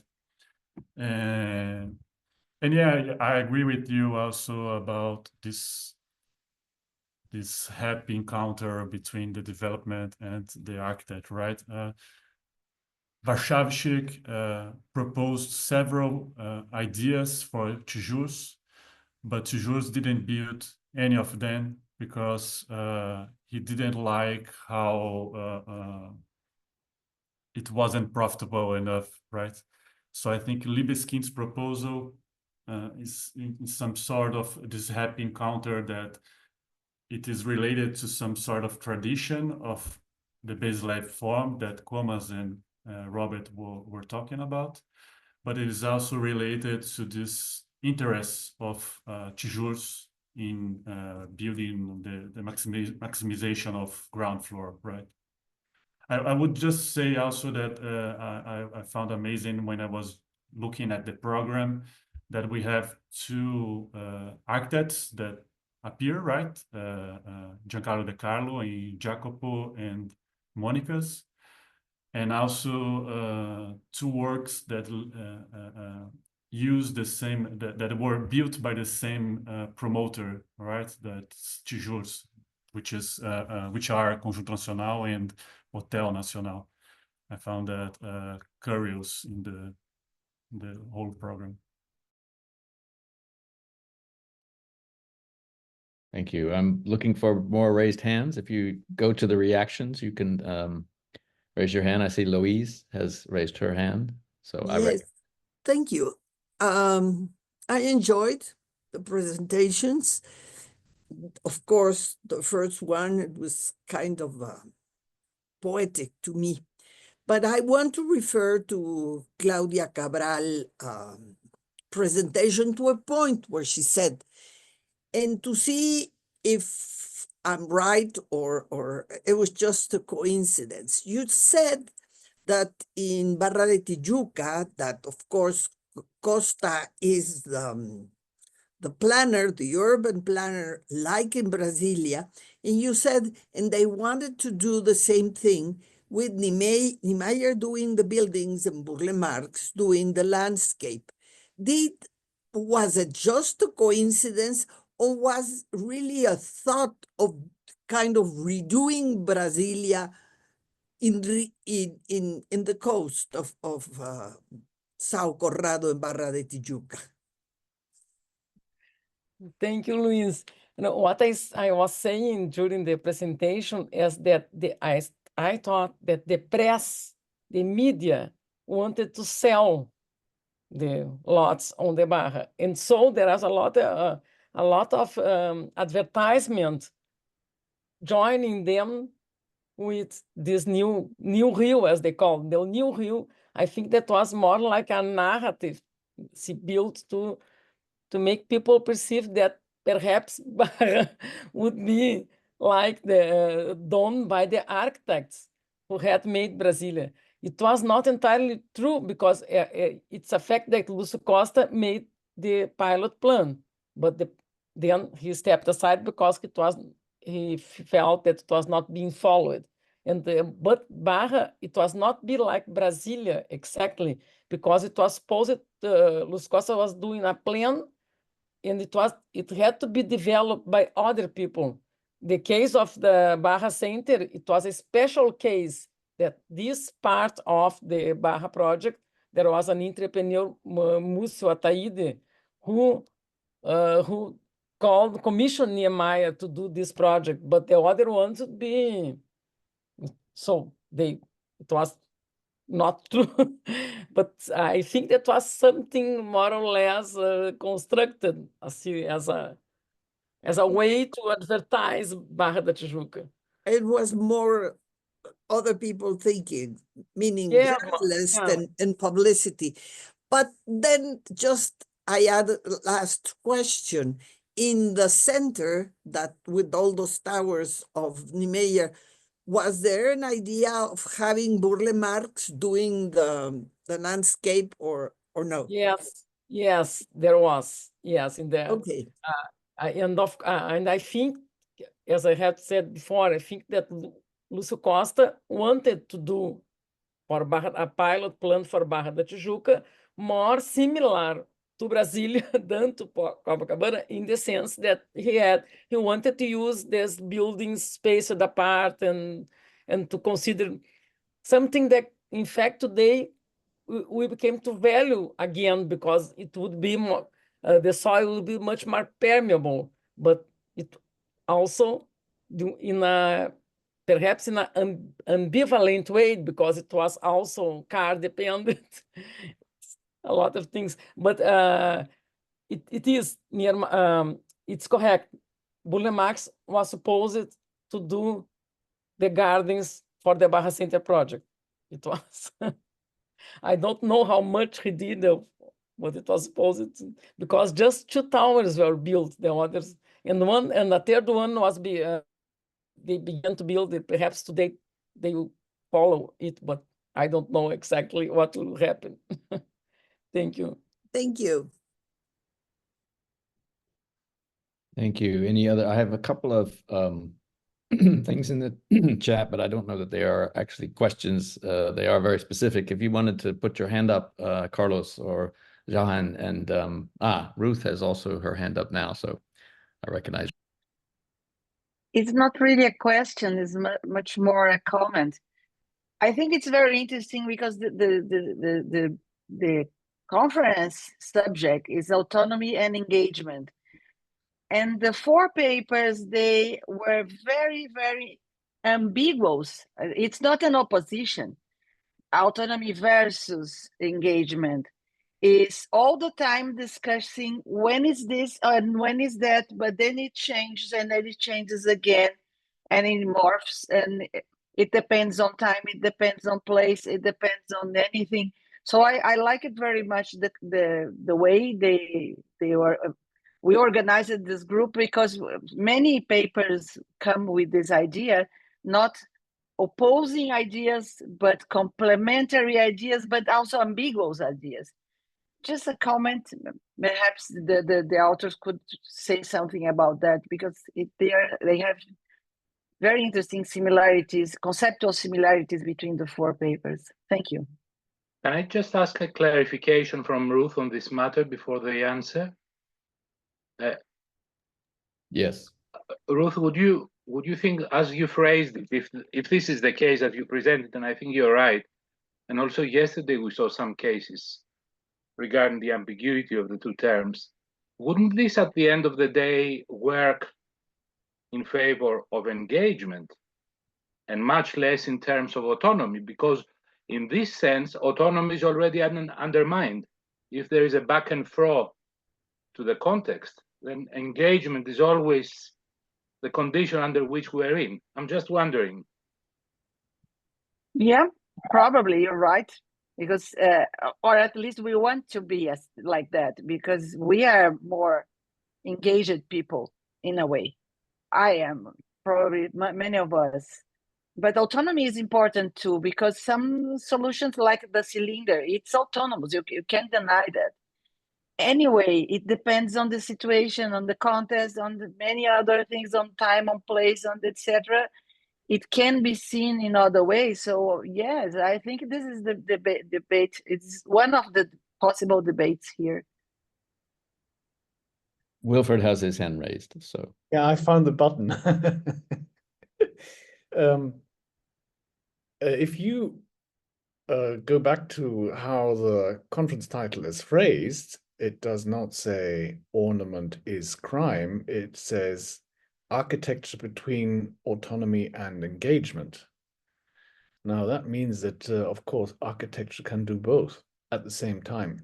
As Denise Scott Brown has said so eloquently, and as you will hear Alvaro Siza making the same point, by talking about people who are autonomously engaged and otherwise around. So I think there are also the different aspects, and NZINGA pointed that out, that you can try and engage with the local building industry or the local production methods by developing certain kinds of materials in order to enable people to reuse and gather back their autonomy in constructing their own environments. So the autonomy does not necessarily relate to the object, which is of course close to us as being architects. You know, we always talk about the object, but it can also relate to other aspects of the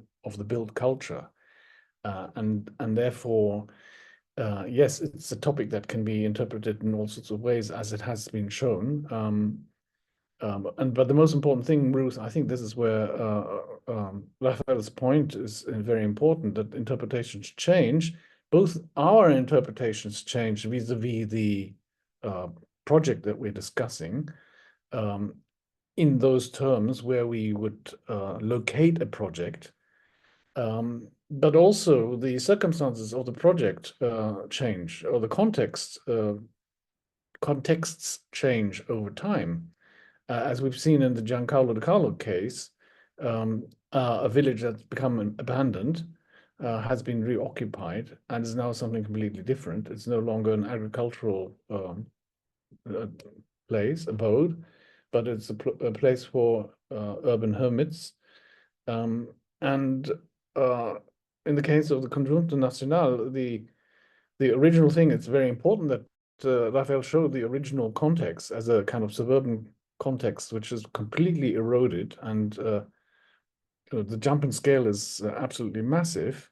Something that we see here in China too, that, you know, the two 3-story buildings, very, very dense, narrow streets and so on, completely get removed by these Hilberseimer repetitions. So we don't know what's going to happen in 50 years' time to either Conjunto Nacional or to the hotel or to the Coletta.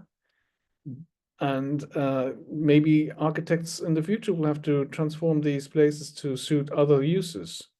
And it's exactly that kind of these studies help architects to think about what options there are and how we might A, read the context, B, develop solutions that are resilient, flexible, adaptable, and also not just kind of organizational or functional aspects, but that they are also cultural objects, that they are aesthetically coherent. Right, so I think that simply to do a kind of a functional appropriation and kind of building or connecting cells, aggregating them to make them into some kind of apartments is one thing, but actually to turn that into something which actually has an identity, a new identity, is an important aspect. Joanne has raised their hand, so I recognize them. If they could unmute, yes. Yes, thank you. I'm currently reading, it's just a comment following the last two comments, and I'm currently reading the book from John Ockman, Architecture School, which is like focused on US context. But it's quite interesting because like she gives a general perspective of architectural education in the Northern Hemisphere. And this debate, which we are having right now, it's quite interesting because it's actually one of the oldest debates, as she put it in the book, in architectural education. Because if you take like the French Academy, it was basically divided into Platonists and empiricists. And the discussion was about like thinking about architecture that can adapt it to the context vis-a-vis a different architecture, which is thought as a product of ideal forms and rules that create this perfect object. So in one sense, you'd have some sort of like a Palladian villa, which is a self-standing perfectionist object. And on the other side, you'd have a project like this one from Giancarlo de Carlo, which is totally adaptive and contextual and fits into the lot. And I think this dichotomy is quite interesting, and the whole conference is pulling up some quite important things that are related to this dichotomy, which is one, the necessity, as we point out, to adaptate to an evolving context and urban realities, and to the other, and on the other side, a necessity of architecture to create like a fixed identity and symbol which can last. For instance, in Berlin, the Autos Museum, which I think is one of the projects that has like this, from a synthetic point of view, it's extremely round and achieves like tries to achieve this idea of a perfect object. And it's a very fixed element on the landscape, that it's a stable cultural sign for the people that live there. So I think both, it's not, as Ruth said, it's not things that are contradictory. It's just almost like two dimensions of architectural practice and architectural objects that manifest themselves like according to different situations and opportunities, and have different potentials. Thank you, Johan. Jaime has his hand up. You need to unmute. Yes. Hi. I think another dimension that the presentation from Easy brought up yesterday, it's that there ain't like one unique way to engage, to relate engagement and autonomy, in the sense that it's not always like a dialectic. So for example, by the way he presented Mayalin's memorial, we can understand like how and we are always discussing also like autonomy and heteronomy. And I think we like nowadays we almost like accept that heteronomy is the condition of the discipline. So basically what he brings is that somehow like this the autonomous dimension of the form, by trying to deny the history of memorials and by trying to create a form, and the plastic form, that there is somehow discontinuous in terms of the typology of monuments, that architecture is able to overcome immediate political demands, because it didn't have like the American flag, for example, at the beginning, and in doing so, by practicing this kind of autonomy, the building engages politically in a different way. So what I'm saying is that there are many ways to create this relation. So sometimes, and even Adorno accepted that, like autonomy is never like absolutely socially autonomous in the sense that we think. You can always find within autonomy, let's say, some kind of social engagement or envisioning at least. So I think Izzy's presentation brings that, and today's presentation bring that through other lens. So for example, Raphael's presentation makes it very clear that both poles are also a matter of historiography, when and how you're looking at the object also. Thank you. Other comments?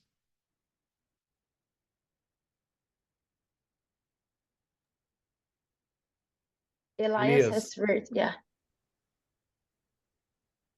Sorry, sometimes I find easier the physical hand, Robert. Oh, okay, sorry. I'm not seeing you on my screen because I only have... Yeah, I know the yellow one is a better sign. Just thinking about today's presentations, starting with the keynote speaker, engagement in terms of constructional practices, let's say in architecture, may be possible, as those brilliant examples, the refreshing ones that NZINGA showed us. But thinking of the 4 presentations that follow, the engagement with an impact on larger scale architecture and planning issues, which include many different agents, seems to be a much more complex and difficult to address matter. I'm curious what everybody thinks about that, because I think everybody, and was rightly so, was enthusiastic about NZINGA. So were we about the other 4 presentations, but they address spatial issues which seem to have a much more complex level of layers to understand. So how we talk about engagement in these 2 circumstances seems to me still a bit problematic to myself. So I would appreciate what other colleagues think about it. Wilfred. Well, in my comment on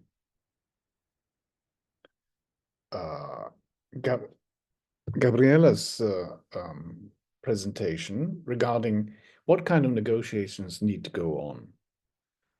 We know anybody who's done any kind of construction in any city knows that you're involved in discussions with authorities. And if you're doing a large-scale project, whether it's a Conjunto Nacional or whether it's one high-rise or two high-rises, with certain kinds of exceptions to rules, you are into enormous political and bureaucratic negotiations. And those complexities don't normally make it into the history books because they are tedious, they go on for years, and to do that kind of research requires enormous amount of time because you have to, and you don't always get access to all of the files, right? Because there are certain kinds of negotiations that happen on a golf course, you know. And so how do we construct or reconstruct the gestation, the process, as historians, as critics? And if we read the regulations that are in operation or that are valid at a certain time, and we see that a project actually moves away from that, on what basis was an exception granted? How did they achieve that? Did they enter into a deal so that, you know, something was constructed on another site? Did some money flow from one pocket to another? You know, all these things are not always known. And these complexities, well, you know, you say that, of course, urban design issues are kind of a degree or 2 or 3 degrees more or greater than what happens in Dakar. But I would say that in Dakar, you have other kinds of negotiations going on in trying to persuade either the client or the contractor, as NZINGA has pointed out. You know, you have to convince people. And so any kind of move away from the convention, from the rule, requires negotiations. And those negotiations are not always easy to trace and not always interesting, especially to architectural students. If I may add something to what you say, what I found very interesting and about NZINGA's approach was not just the methods and the way you went about it, you know, when you showed us your buildings. It was the last part of your speech when research and educating the public by involving them, a sort of bottom-up process, has become a mainstay of your work. So in terms of what you were saying, Wilf, I think the point at which NZINGA's work has reached is something that we could learn from regarding even the large projects and the, you know, urban and planning stuff. How can you? I'm not trying to be a populist, but how can you work from bottom up so we become educated about it?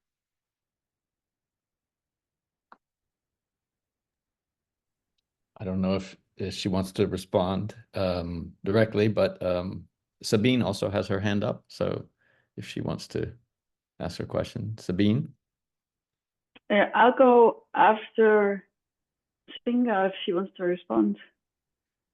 Yeah, sorry, I've been on mute just because I'm processing a lot of what has been said, and obviously kind of trying to recenter many of the conversations around my context. And I think there's obviously been a tension for me ever since I've returned, as there's no sort of I don't know, there's no model in a way to, or kind of theoretical framework or typology that has been seen as the answer or a way in which to build the city. I think in that sense, there's a bit of a an absence of models, particularly I would say in the urban context. Let me just say that because of the history as well of our cities. Many of the cities that we inhabit are fairly recent cities on the continent.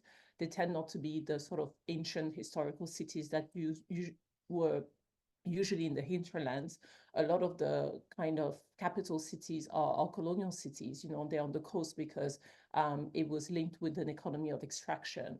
And I think that kind of youth of those cities also bring a lot of various paradox, tension, moments in history in which the city was planned in a certain way to maybe kind of fit the colonial administration that have just shown that they no longer work. And maybe there's also something about that inhabiting that particular context that I feel in a way makes me have to position myself very differently towards it and not really accept that there's a sort of distinctive paradigm to follow, like a school of thought, or again, like, you know, typologies. It's more, I think there's a lot of reflection that needs to be had. There's often, as you were talking about negotiations, Wilfried, there's a frustration that I also hold because a lot of models of the West are being replicated in Senegal still today. Like you still see the sort of Fordian city or like suburb being deployed in the outskirts, particularly in the extension of the city, and it's done so in a way that just never questions I think number one, doesn't really understand the kind of historical context in which those models were born. And in the way in which sometimes they've been done in the past, there hasn't been a study of understanding why they failed, for instance, or even just studying the way in which we live in order to provide much more adequate models. So I think I'm saying all of this just to say that I feel that that approach that Elias was talking about is inevitable because we are still kind of looking for ways in which to sustainably inhabit the city. And I don't think we really have a very long-standing example of that just yet, in my opinion. And obviously there's other, you know, conversations which are a lot more central to me, which is about the kind of building technology that is also used, that has to be sustainable. And ultimately, I say this, Wilfried, the project is inherently a really political one. It's a, again, not to use scary political term, but it's a sovereignist project, you know, to actually find ways to think from within, but also to build the future with the resources that we have in a way that doesn't jeopardize the future of, or the well-being of future generations, which ultimately I think what sustainability is. Sorry for the very long rant, but yeah, I just wanted to offer some of the reflection as well and react to a lot of the very insightful points that were made. Thank you. Maybe Wilfried could respond to that and we can then go to Sabine. Sabine should go first. I just raised my hand because I would like to follow on from NZINGA. Sabine, if you could have your question, Sabina. There's been a lot of really interesting questions, and there's quite obviously not a simple answer to that. But I think one thing that one could maybe say is that there's been a lot of speak about the relativity of a position, that there's not only engagement or not only autonomy, but these terms are always relative to how we look at things. And there's been said it's relative to the context. That was also in one of the papers. It's relative to the context that is established. It's relative to the time, to the point in time where we are, to the historical moment where we position these terms. And I think also the third axis that is relevant here is the personal perspective, and both as in the architectural work of what NZINGA just explained, what position does the architect take towards her role as an architect, as an instructor, as a political actor. And Wilfried, you asked, what is the role of the critic?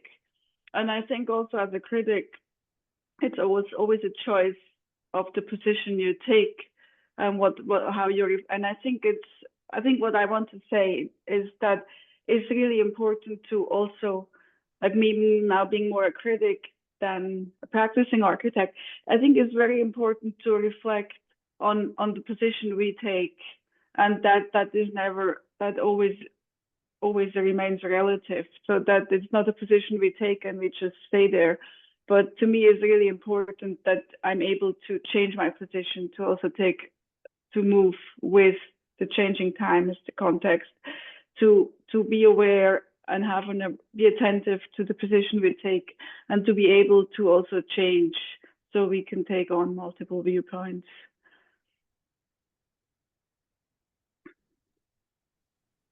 Yeah, I agree, Sabine, and maybe I can make a connection with both what Elias was saying and what NZINGA was saying regarding bottom up and focusing on construction. And also I'd like to make a bridge to Jacopo's presentation of the Coletta. If I understood correctly, there were simple rules in the construction of these buildings. They're both in terms of the constructional materials as well as the typology, and that these are additive elements, simply also because of the constraints of the site. You couldn't build large buildings, and the material probably wasn't reliable enough to construct, 20 stories. Although rocks, of course, you can pile up higher. But anyway, the important point is that you can achieve in vernacular construction a cultural identity, a unity. And if you say that that status is a status of autonomy simply because of the creation of an identity, then it is an interesting achievement enabled through a shared convention, a bottom-up construction system, and standard typology.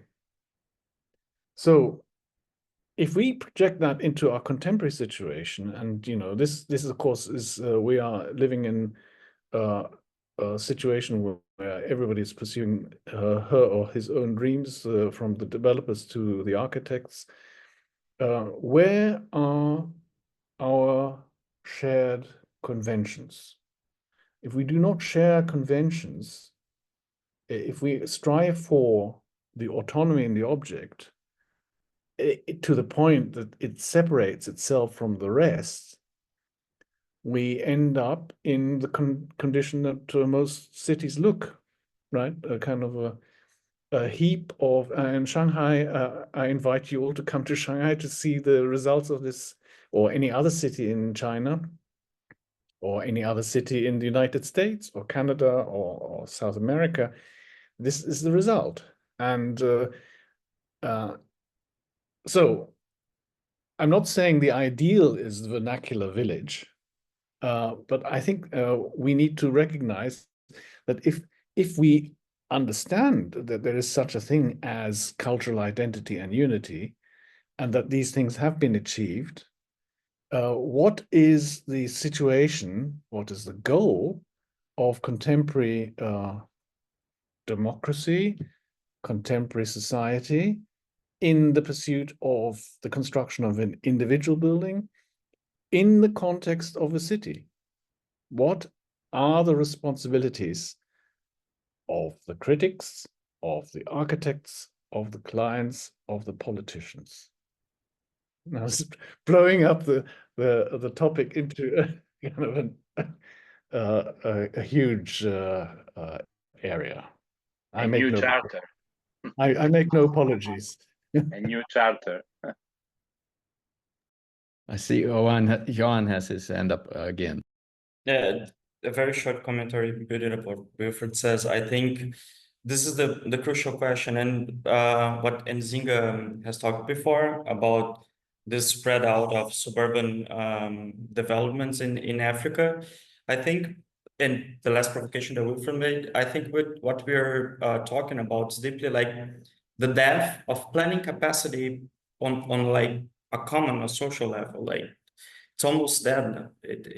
And by the time that the state doesn't take like this initiative of actually doing just like the most basic things, which is tracing street layouts and preparing the urban fabric for new cities, because this is not even done anymore. We are basically like saying, okay, now it's the era of cowboy capitalism, and it's all up to developers and greed, and do what you want and extract the money as you want. And it's a very complicated situation. I myself in a position, I talked this with you earlier, we have reached such a level of absurdity that this year I delivered like a 3,000 square meter project of a small park that is going to be built literally in the middle of nowhere.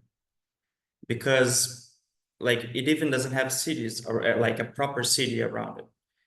And this came out of political decisions by governors solely based on electoral marketing and electoral votes. And it seems just like a publicity and marketing. And this is funded by federal government and so forth. So, I mean, there is no actually sense of common good that is nurturing that, and long-term planning of how this investment will build up, like for created like a productive thing for the urban environment. I think that this is what I think it's most dire.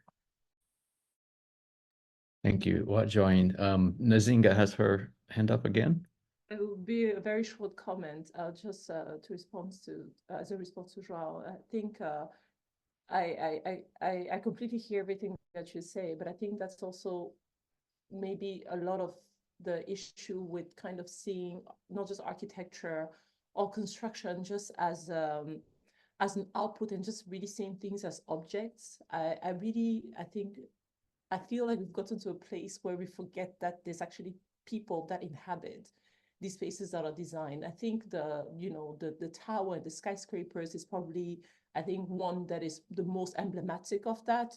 Everything that it signifies, the roles that entrepreneurs, corporations can actually have in developing that typology because of what it symbolizes as well. I think beyond what it meant in terms of the exercise for density and all of that, not kind of discarding that, but I think we've just moved to a point where there's so much of objectification ultimately of architecture that is really devoid of the people, is devoid of even understanding how this gets built, is devoid of understanding the supply chain, understanding the kind of labor conditions, all the kind of conditions of the production, not only of that said object, but ultimately as well how people then kind of live in it. I mean, one of the things I wanted to ask or reflect on is in looking at, for instance, the skyscrapers, because we're starting to actually get more and more of them in Dakar. I mean, they're like towers that are 15 stories. It's not that big yet, but it's growing in size. Next is 30 stories, etc. People aren't really questioning how we're going to actually manage and adapt to be living in them. There's a certain way in which we live, like already in the 4-story buildings in the city, there's already a tension because people come with their way of living in the rural area, and it doesn't really match with the way in which these housing typologies are built. So then my question is, and how is it going to happen in the tower? And at which point do we actually center that question, devoid of the object or everything that we can theorize that it symbolizes is its acceptability and the way in which it will influence how people live ultimately. And I think, there's a lot of absurdity, frustrations, and I think ultimately tort that is being created to people by kind of adopting that approach of producing for political gain or for ego, just seeing the production of building and spaces as an object and as a finality. Well, I think this not only is a nice lead-in for next week's focus on housing in the first session, because in fact, hopefully some of these topics will carry on, but I do think also ties back to this issue of is there an autonomy without engagement, at least in terms of how a building is part of a society? I mean, if it's a showpiece for a private residence on the beach, fine, but if it's has any kind of integration in society, I would just question whether autonomy it gets very far without the engagement with people, as you were saying, NZINGA. Wilfred, is it, should I be drawing this to a close? Are we, I know it's a little bit late where you are, and so I think we were Well, to wrap up. I'm still completely messed up and jet lagged, so don't worry about me. Okay. All right. It's been a very enjoyable discussion. Yeah. Well, yes, I would like to thank Monica, Claudia, Jacopo, and Raphael, as well as NZINGA for her opening, and also thank the chairs of our session, Ruth and Carlos. Do remember that a week from yesterday, there'll be two more sessions. The first one has to do with the subject of housing, along with autonomy and engagement. And I believe Alvaro Ziza is the keynote there for that one. So I invite you to join us again. And now I turn it over to Ruth and Carlos as the chairs. We only have to thank you all for your presence. Thank you, NZINGA, for agreeing to be with us. It was really wonderful, and all the presentations too. And see you again next Saturday. Please come. It will be interesting too.